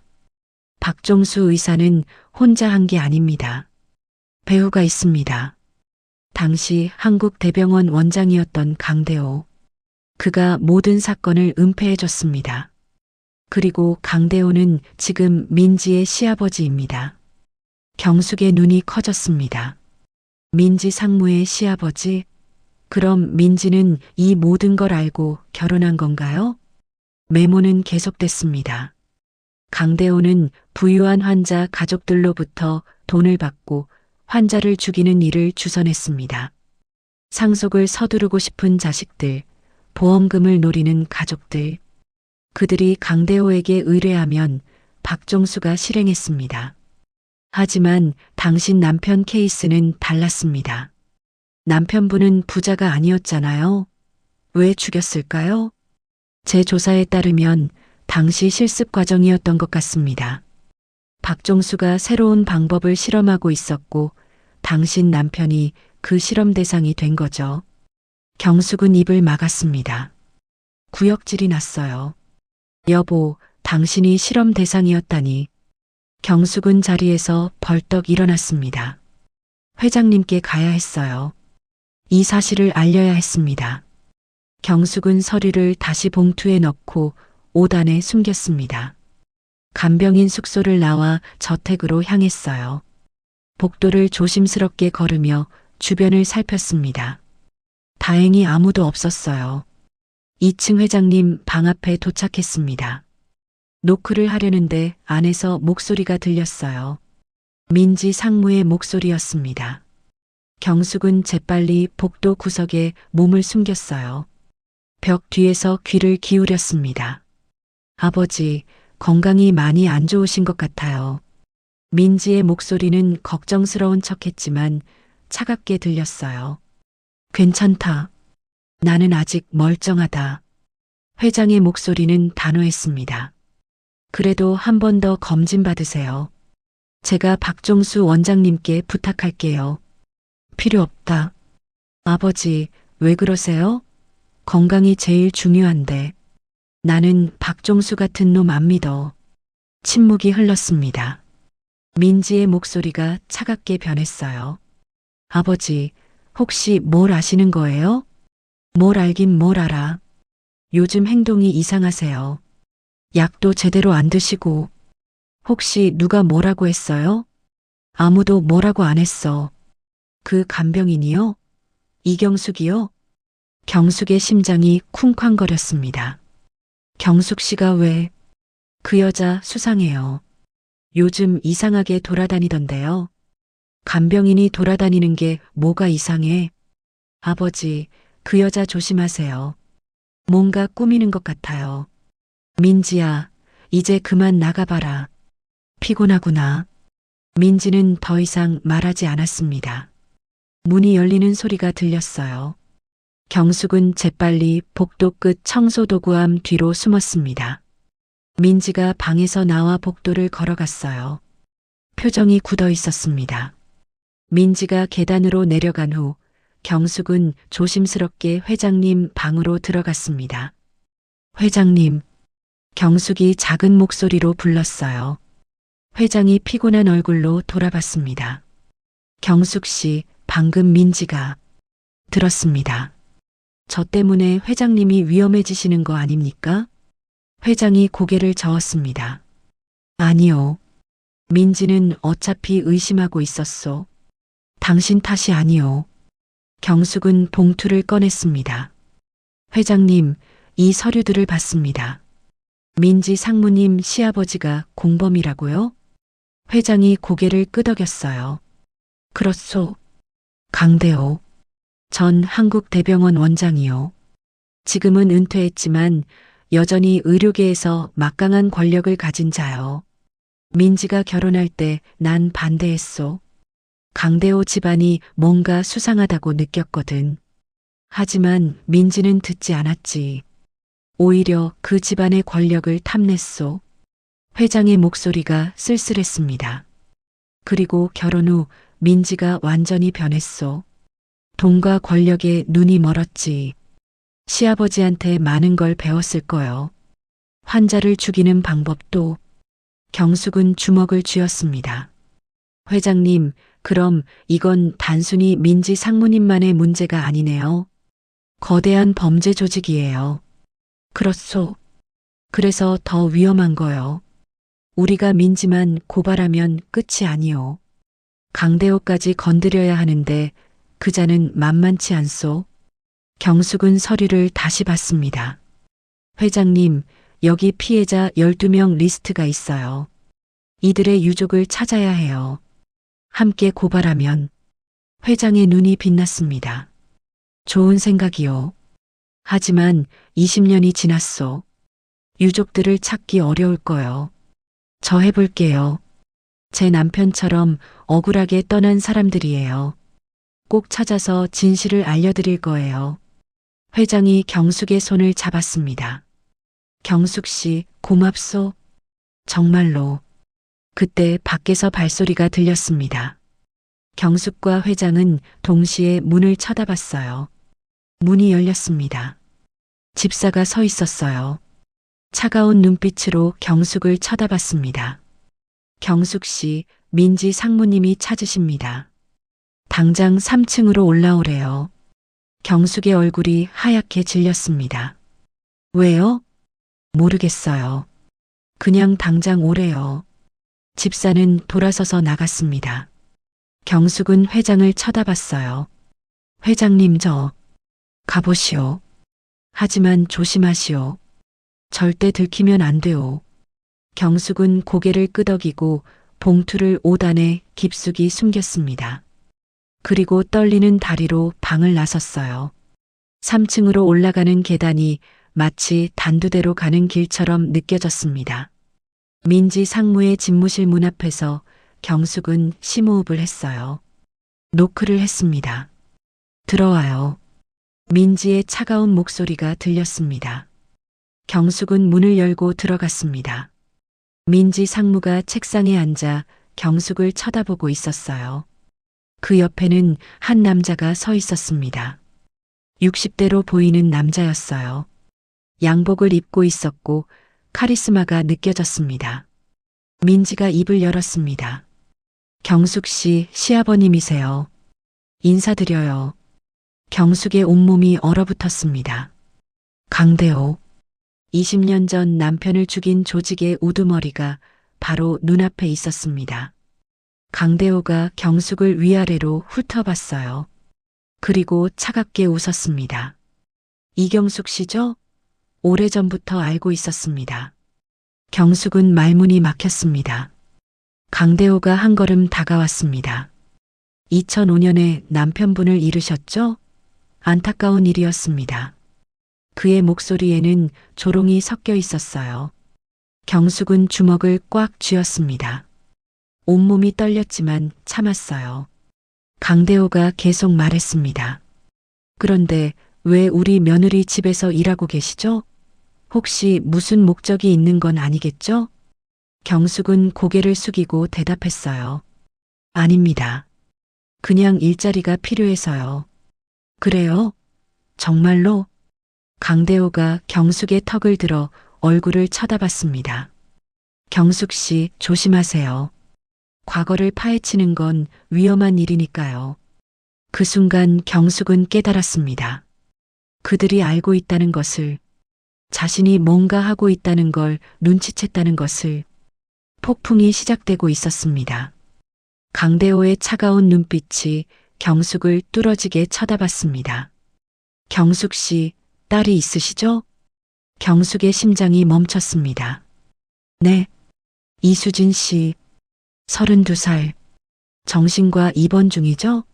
신림동 마음편한 병원에. 경숙의 얼굴이 하얗게 변했습니다. 어떻게 딸 얘기를 알고 있는 거죠? 강대호가 책상에서 파일 하나를 꺼냈어요. 펼쳐서 경숙에게 보여줬습니다. 딸 수진이의 진료 기록이었어요.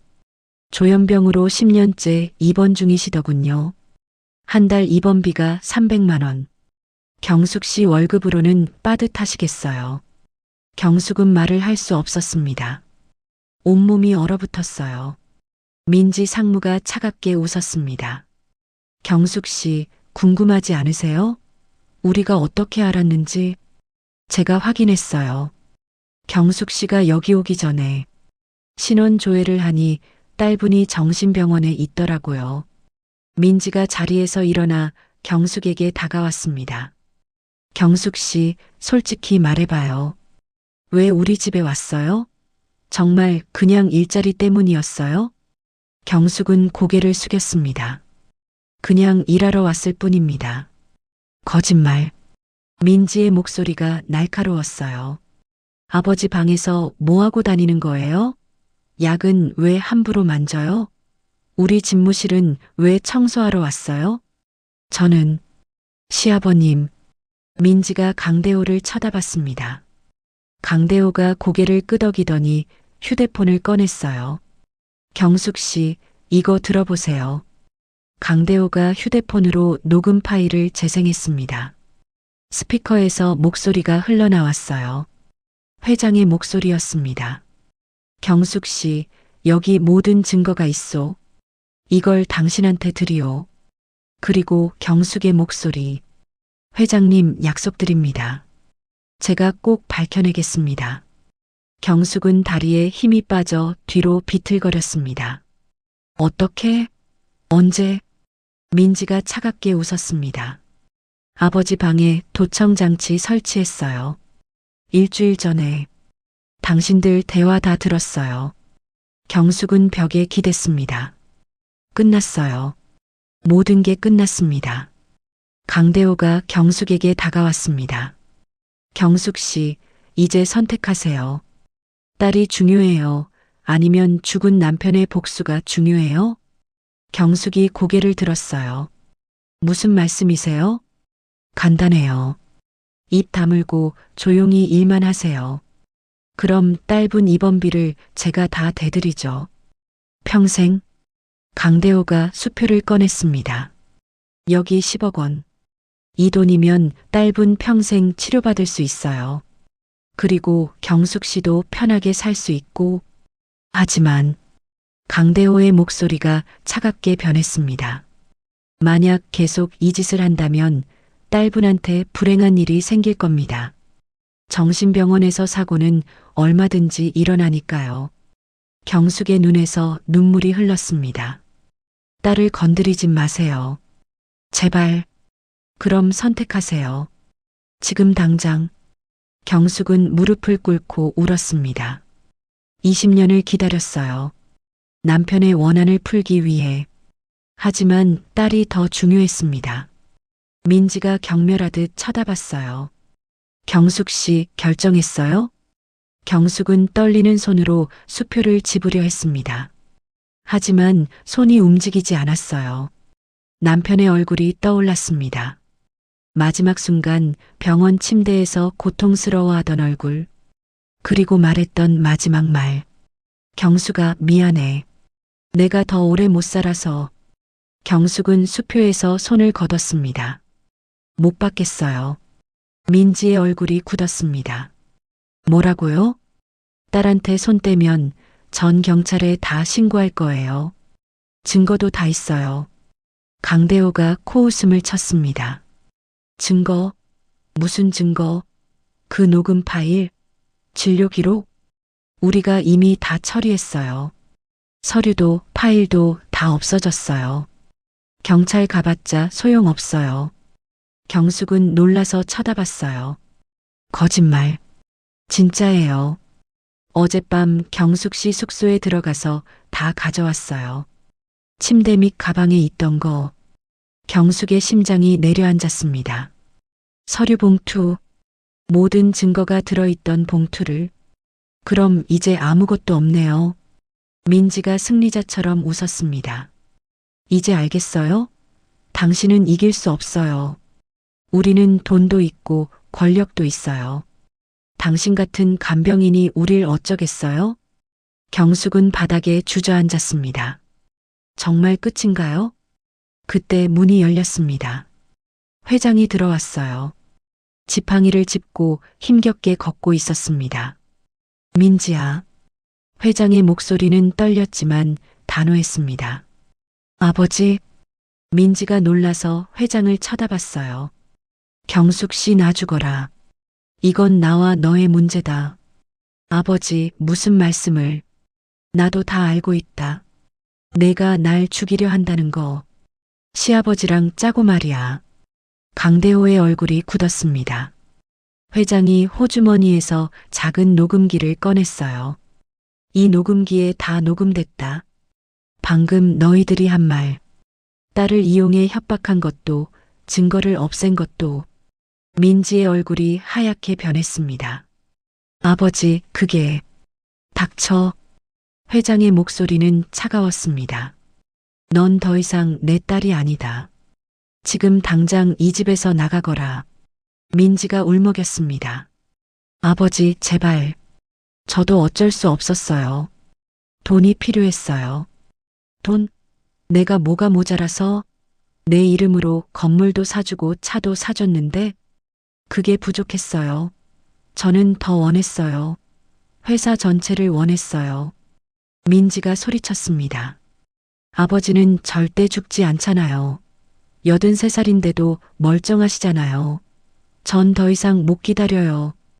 회장은 민지를 쳐다보다가 천천히 고개를 저었어요. 내가 너를 잘못 키웠구나. 회장이 경숙을 일으켜 세웠습니다.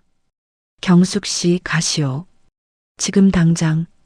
회장님, 딸한테 가시오. 이 사람들이 진짜 해칠 거요. 지금 가서 딸을 데리고 도망가시오. 하지만 회장님은. 나는 괜찮소. 하지만 당신은 가야 하오. 회장이 경숙에게 봉투를 건넸어요. 이건 내가 어젯밤에 복사해 둔 거요. 진짜 증거는 따로 있소. 경찰에 넘기시오. 경숙은 눈물을 흘리며 봉투를 받았습니다.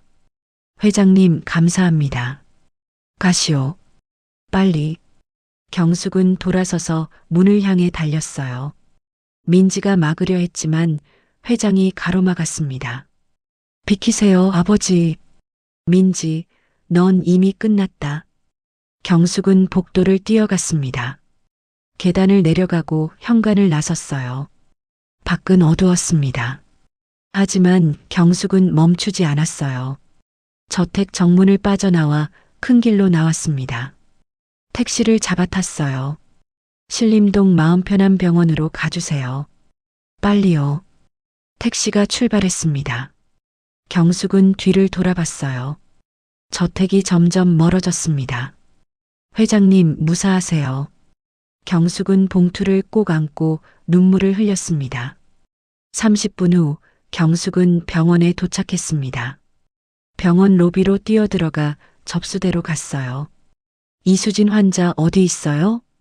간호사가 차트를 확인했습니다. 3층 302호실인데요. 지금 면회 시간은? 경숙은 기다리지 않고 계단으로 달려갔습니다. 3층으로 올라가 302호실을 찾았어요. 문을 열고 들어갔습니다. 수진아. 침대에 딸이 앉아 있었어요. 32살 딸 수진이. 말랐지만 살아 있었습니다. 엄마. 수진이가 고개를 들었습니다. 멍한 눈빛이었지만 엄마를 알아봤어요. 경숙은 딸을 꼭 안았습니다. 수진아, 우리 지금 떠나야 해. 위험해. 엄마, 무슨 일이야? 설명할 시간 없어. 일단 짐 싸. 경숙은 수진이의 옷을 챙기기 시작했어요. 그때 복도에서 발소리가 들렸습니다. 빠른 발소리. 여러 명이었어요. 경숙은 문을 잠갔습니다. 하지만 문이 흔들렸어요. 누군가 박차고 들어오려 했습니다. 이경숙, 문 열어. 민지의 목소리였습니다. 경숙은 창문을 봤어요. 3층이었습니다. 뛰어내릴 수 없었죠. 엄마, 무서워. 수진이가 떨었습니다. 경숙은 딸을 안았어요. 괜찮아. 엄마가 지켜줄게. 경숙은 휴대폰을 꺼냈습니다. 112를 눌렀어요. 여보세요, 경찰이에요? 신고할 게 있어요. 살인 미수와 협박이요. 증거도 있어요. 경숙은 주소를 알려줬습니다. 빨리 와주세요. 제발이요. 문이 부서지는 소리가 들렸습니다. 곧 들어올 것 같았어요. 경숙은 딸을 더 꽉 안았습니다. 수진아, 엄마가 지킬게. 끝까지.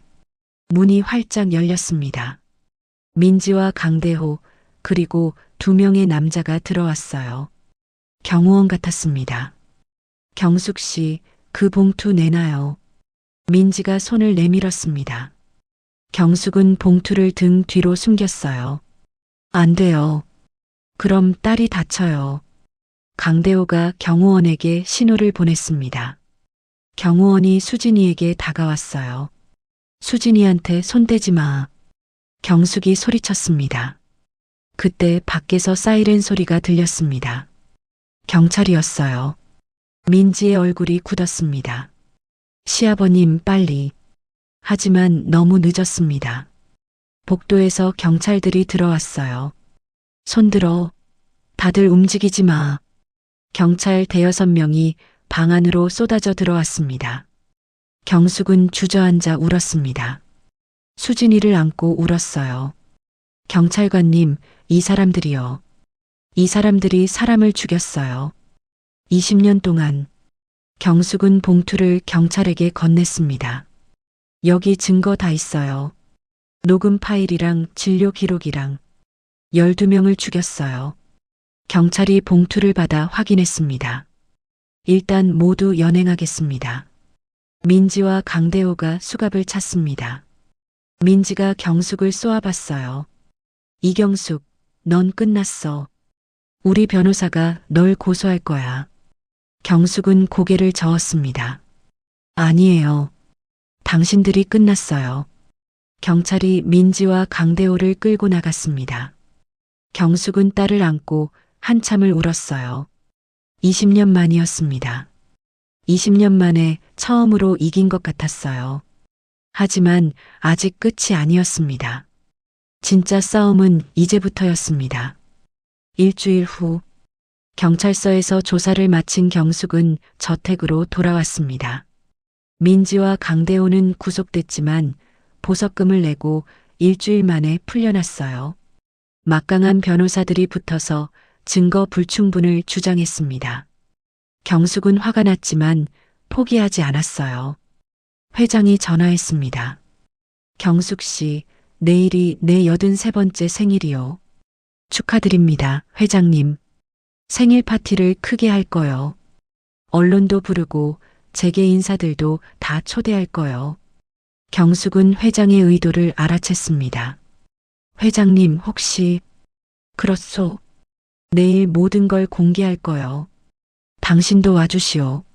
하지만 민지 상무님이 민지도 와야 하오. 안 오면 이상하니까. 생일 파티에 장녀가 빠지면 말이야. 경숙은 고개를 끄덕였습니다. 알겠습니다. 제가 가겠습니다. 다음 날 오후 6시 저택은 화려하게 꾸며져 있었습니다. 정원에 텐트가 쳐졌고 샹들리에가 빛났어요. 100명이 넘는 하객들이 모여들었습니다. 재계 인사들, 정치인들, 언론인들 모두 화려한 옷을 입고 왔어요. 경숙은 주방 뒤편에 숨어서 지켜봤습니다. 초라한 간병인복을 입고 있었죠. 민지도 와 있었습니다.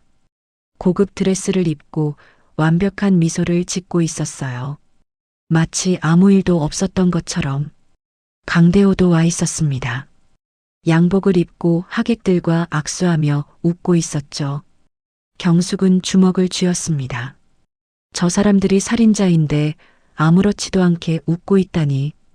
오후 7시 생일 파티가 시작됐습니다. 사회자가 무대에 올라 마이크를 잡았어요. 신사숙녀 여러분, 오늘은 혜성그룹 강만석 회장님의 83번째 생신을 축하하는 자리입니다. 회장님 모시겠습니다. 박수 소리가 터졌습니다. 회장이 천천히 무대로 올라갔어요. 지팡이를 짚고 있었지만 당당했습니다. 고맙습니다. 다들 와주셔서. 회장의 목소리는 떨렸지만 힘이 있었어요.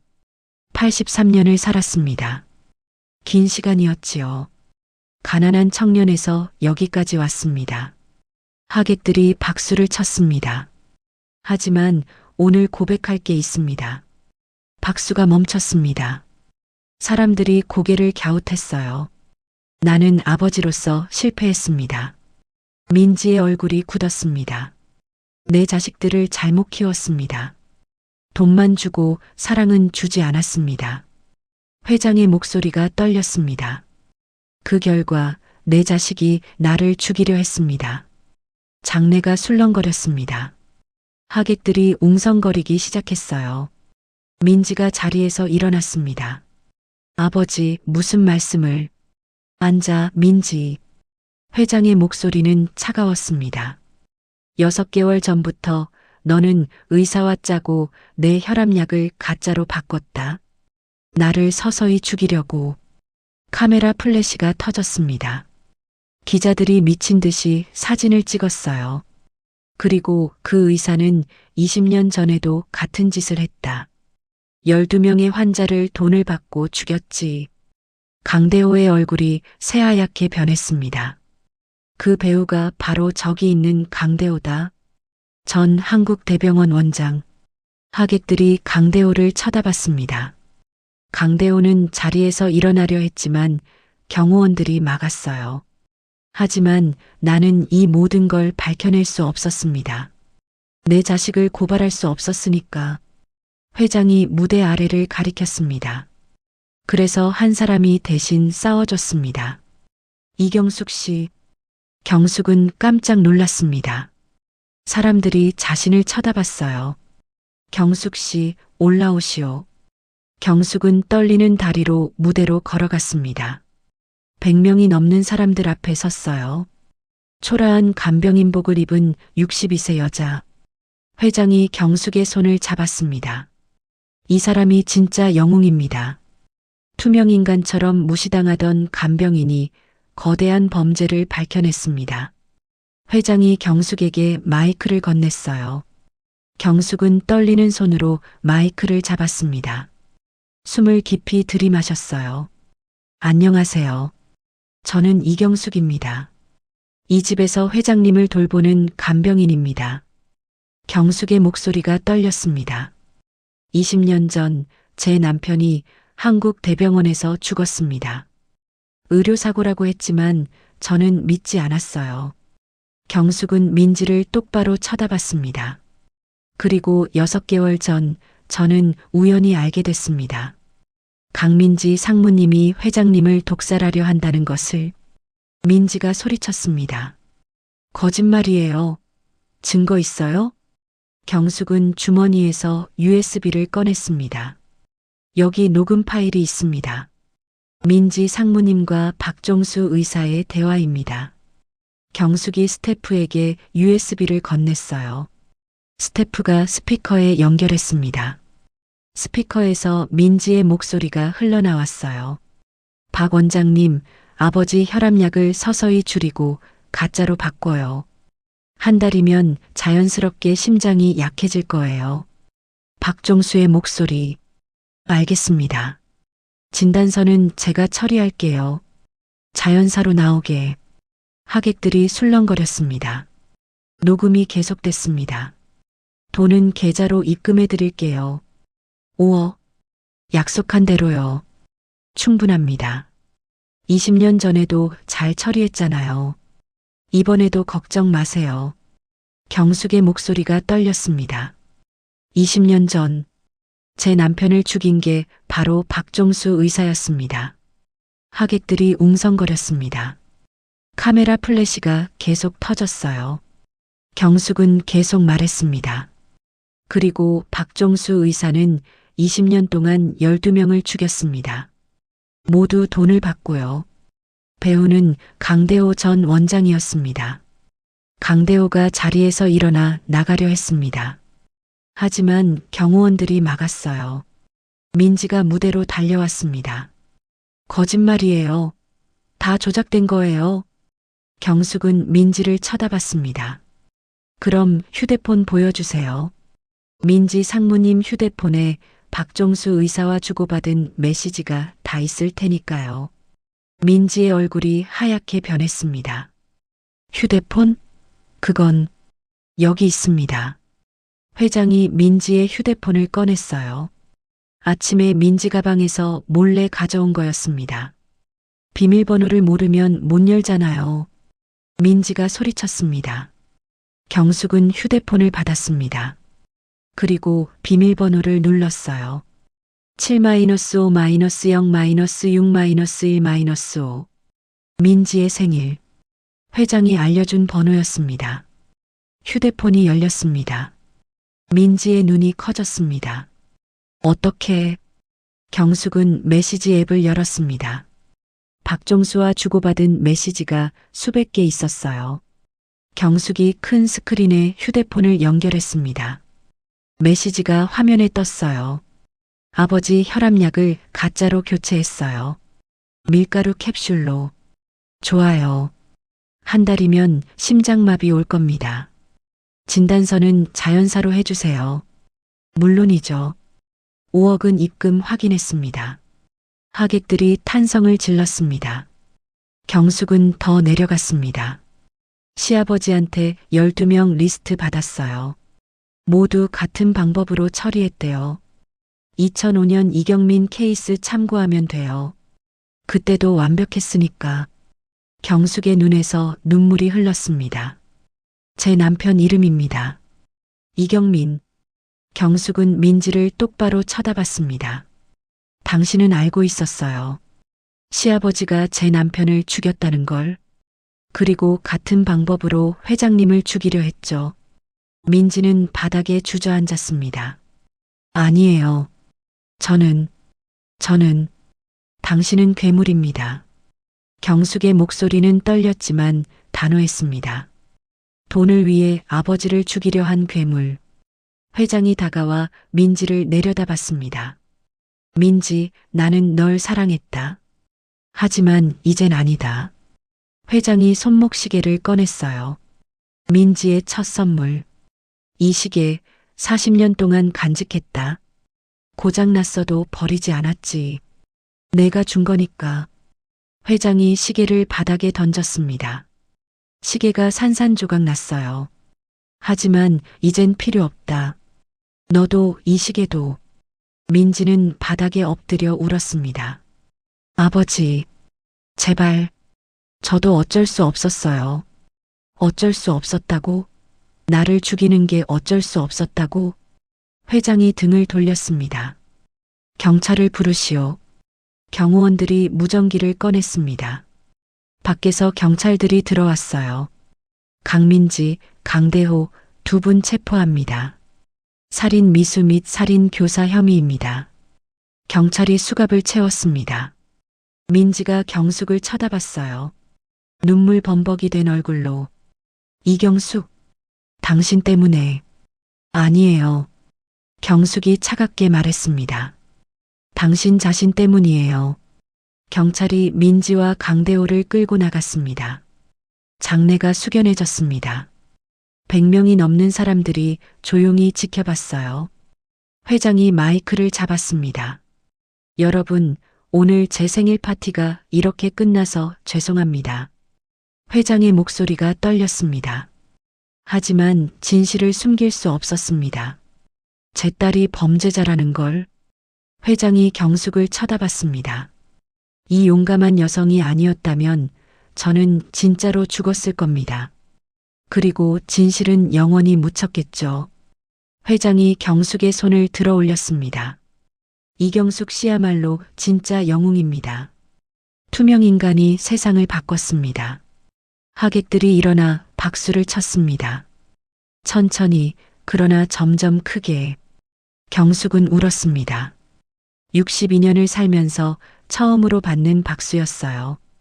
회장이 경숙을 안았습니다. 고맙소, 경숙 씨. 당신이 날 살렸소. 아니에요, 회장님. 회장님이 저를 믿어주셨잖아요.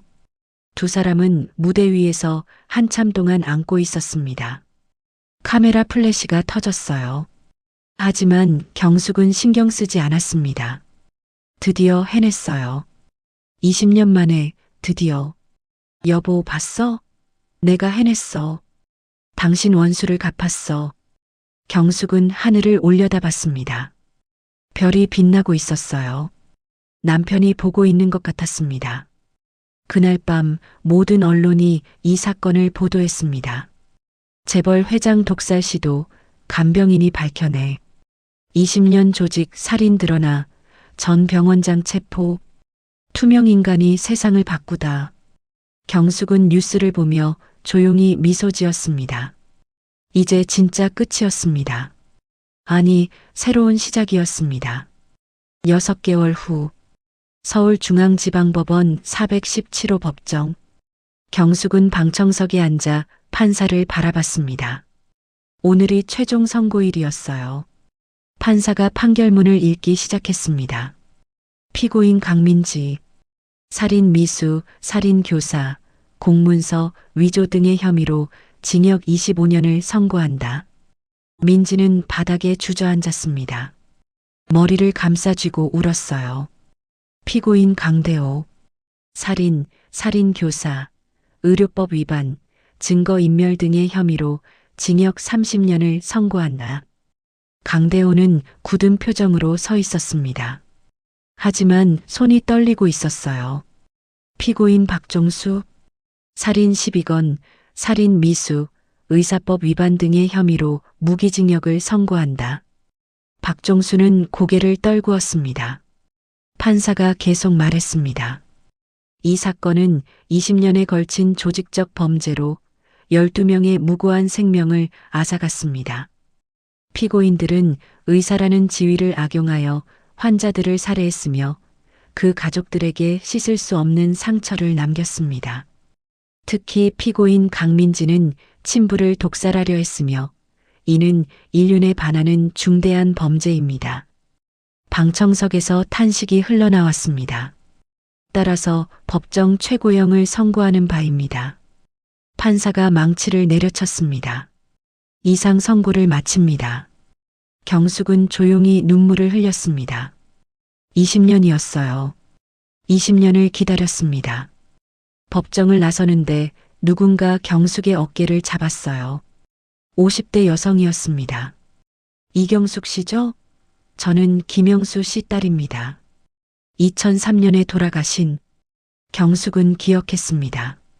박종수가 죽인 12명 중 첫 번째 피해자였어요. 어머니, 고맙습니다. 아버지 원한을 풀어주셔서.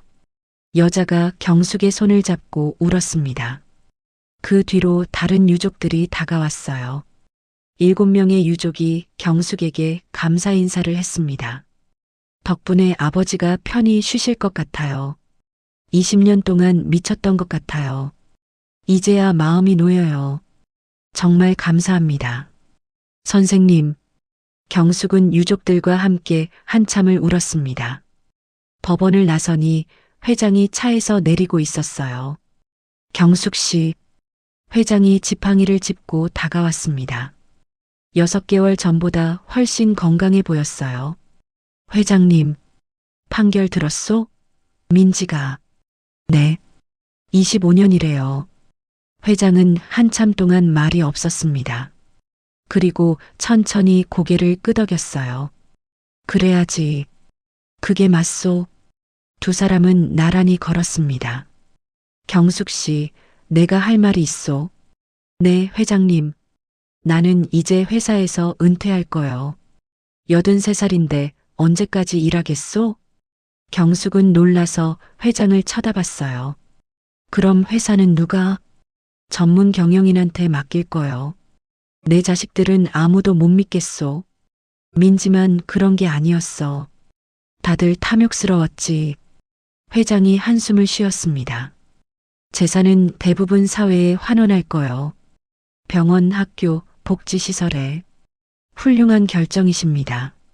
하지만 경숙 씨한테는 따로 드릴 게 있어.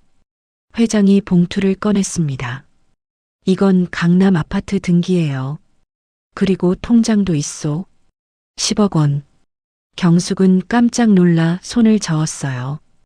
회장님, 이건 너무 과분합니다. 아니요. 당신이 날 살렸소. 이 정도는 당연한 거요. 하지만, 그리고 이건 유언장이요. 회장이 또 다른 봉투를 꺼냈어요. 내가 죽으면 경숙 씨가 재단 이사장을 맡아주시오. 내가 만들 해성 간병인 복지재단 말이요. 경숙의 눈에서 눈물이 흘렀습니다. 간병인 복지재단이요? 그렇소. 경숙 씨 같은 간병인들을 돕는 재단이요. 월급도 올려주고 교육도 시켜주고 존중받게 만들어주는 거지. 회장님, 투명 인간은 더 이상 없어야 하오. 모두가 존중받아야 하오. 경숙은 회장을 꼭 안았습니다.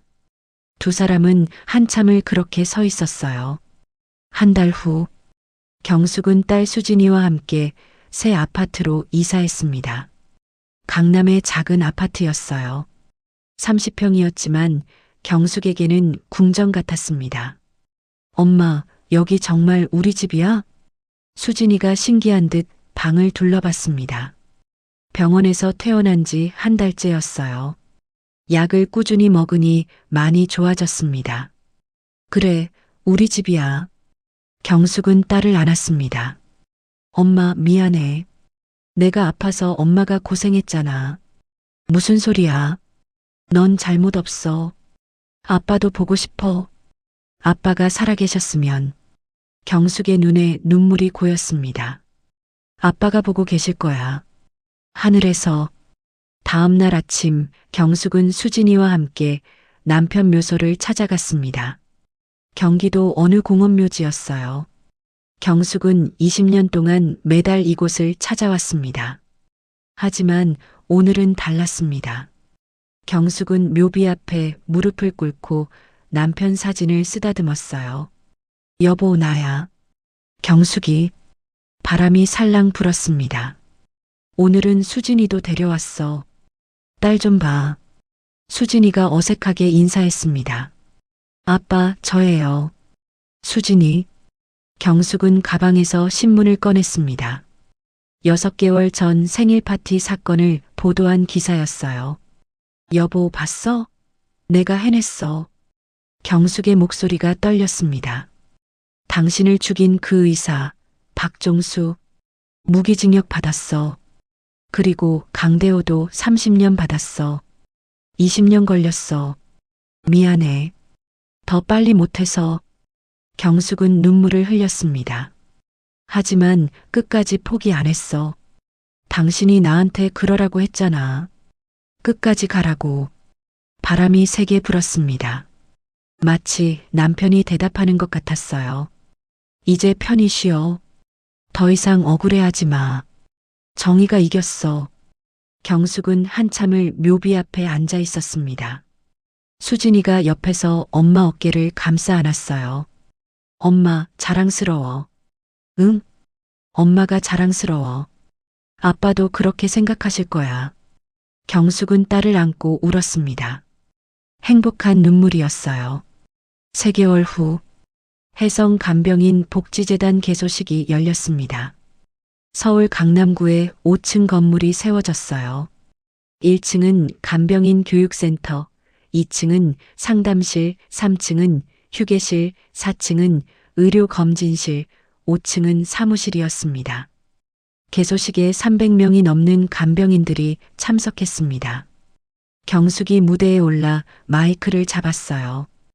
62세의 간병인에서 이제는 재단 이사장이 된 경숙이었습니다. 안녕하세요.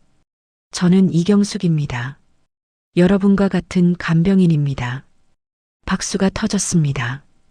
23년 동안 간병인으로 일했습니다. 힘들었습니다. 무시당했습니다. 투명인간처럼 살았습니다. 경숙의 목소리가 떨렸습니다.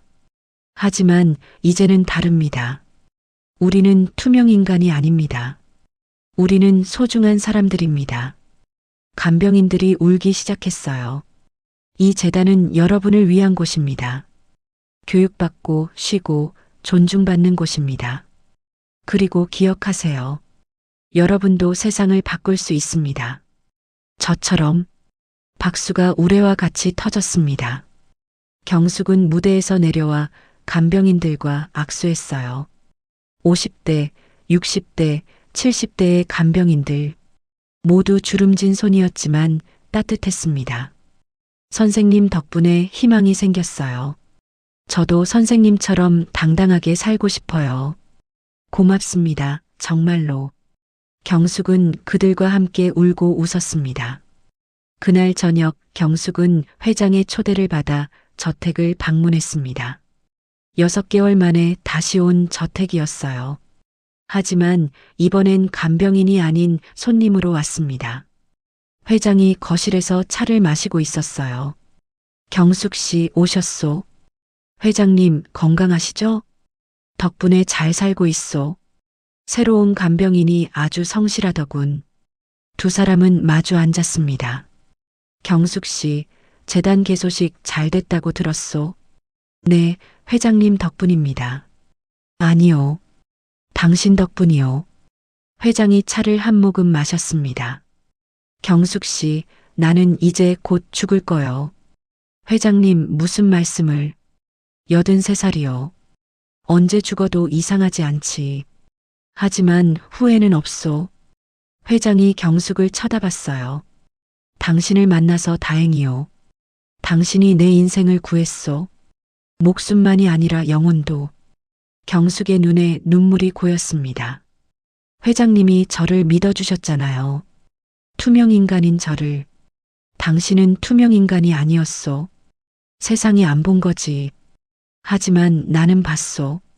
당신의 용기를. 두 사람은 한참 동안 조용히 앉아 있었습니다. 경숙 씨, 약속 하나만 하시오. 네, 회장님. 재단 잘 이끌어 주시오. 간병인들이 존중받는 세상 만들어 주시오. 약속드립니다. 그리고 행복하시오. 당신은 행복할 자격이 있소. 경숙은 고개를 끄덕였습니다. 저택을 나서는데 하늘에 별이 가득했습니다. 경숙은 하늘을 올려다봤어요. 남편이 보고 있는 것 같았습니다. 그날 밤 경숙은 새 아파트 베란다에 서서 서울 야경을 바라봤습니다. 수진이는 방에서 자고 있었어요. 평화로운 숨소리가 들렸습니다. 경숙은 20년 전을 떠올렸습니다. 남편이 죽고 딸이 아프고 혼자 남았던 그때 매일 울었습니다. 세상이 끝난 것 같았어요. 하지만 포기하지 않았습니다. 간병인으로 일하며 딸을 키웠습니다. 힘들었지만 버텼어요. 그리고 마침내 정의를 찾았습니다. 경숙은 거울을 봤습니다. 62세의 주름진 얼굴. 하지만 눈빛은 빛나고 있었어요. 나는 더 이상 투명인간이 아니야. 경숙은 조용히 중얼거렸습니다. 나는 이경숙이야. 남편을 사랑했고 딸을 지켰고 정의를 찾은 여자야. 창밖으로 새벽이 밝아오고 있었습니다. 새로운 하루가 시작되고 있었어요. 경숙은 베란다에 서서 해가 뜨는 걸 지켜봤습니다. 따뜻한 햇살이 얼굴을 비췄어요. 그때 휴대폰이 울렸습니다. 재단 직원이었어요. 이사장님, 오늘 상담 신청이 50건이나 들어왔어요. 간병인들이 도움을 요청하고 있어요. 경숙은 미소 지었습니다. 알겠습니다. 제가 지금 가겠습니다. 경숙은 옷을 갈아입고 밖으로 나섰습니다. 거리에는 출근하는 사람들이 바빠 보였어요. 그 중에는 간병인복을 입은 여성들도 있었습니다. 경숙은 그들을 보며 생각했습니다. 당신들은 투명 인간이 아니에요. 세상을 돌보는 소중한 사람들이에요. 누군가는 당신들을 보고 있어요. 경숙은 재단으로 향했습니다. 새로운 아침이었어요. 그리고 새로운 인생이었습니다. 투명 인간은 더 이상 투명하지 않았습니다. 2년 후, 강만석 회장은 85세로 평화롭게 세상을 떠났다. 장례식에는 수천 명이 참석했다. 그중 가장 많은 수는 간병인들이었다. 회장의 유언대로 재산은 대부분 사회에 환원됐다. 해성 간병인 복지재단은 전국으로 확대됐고 이경숙은 재단 이사장으로서 수만 명의 간병인들을 도왔다. 강민지는 복역 중이다. 면회를 한 번도 오지 않는 가족을 원망하며 살고 있다. 박종수는 교도소에서 다른 재소자에게 폭행당해 중상을 입었다. 그가 죽인 환자의 가족이었다. 강대호는 복역 3년 만에 심장마비로 사망했다. 아이러니하게도 심장 질환이었다. 이경숙의 딸 수진이는 완전히 회복했다. 지금은 재단에서 일하며 엄마를 돕고 있다. 그리고 이경숙은 여전히 남편 묘소를 매달 찾는다. 여보, 오늘도 바빴어. 간병인 50명이 상담 왔어. 모두 힘들어 하더라고. 하지만 내가 희망을 줬어. 당신이 자랑스러워할 것 같아서 얘기하는 거야. 사랑해, 여보. 그리고 고마워. 당신이 남긴 사랑으로 나는 여기까지 왔어. 바람이 살랑 분다. 이경숙은 미소 짓는다. 투명 인간은 더 이상 투명하지 않다.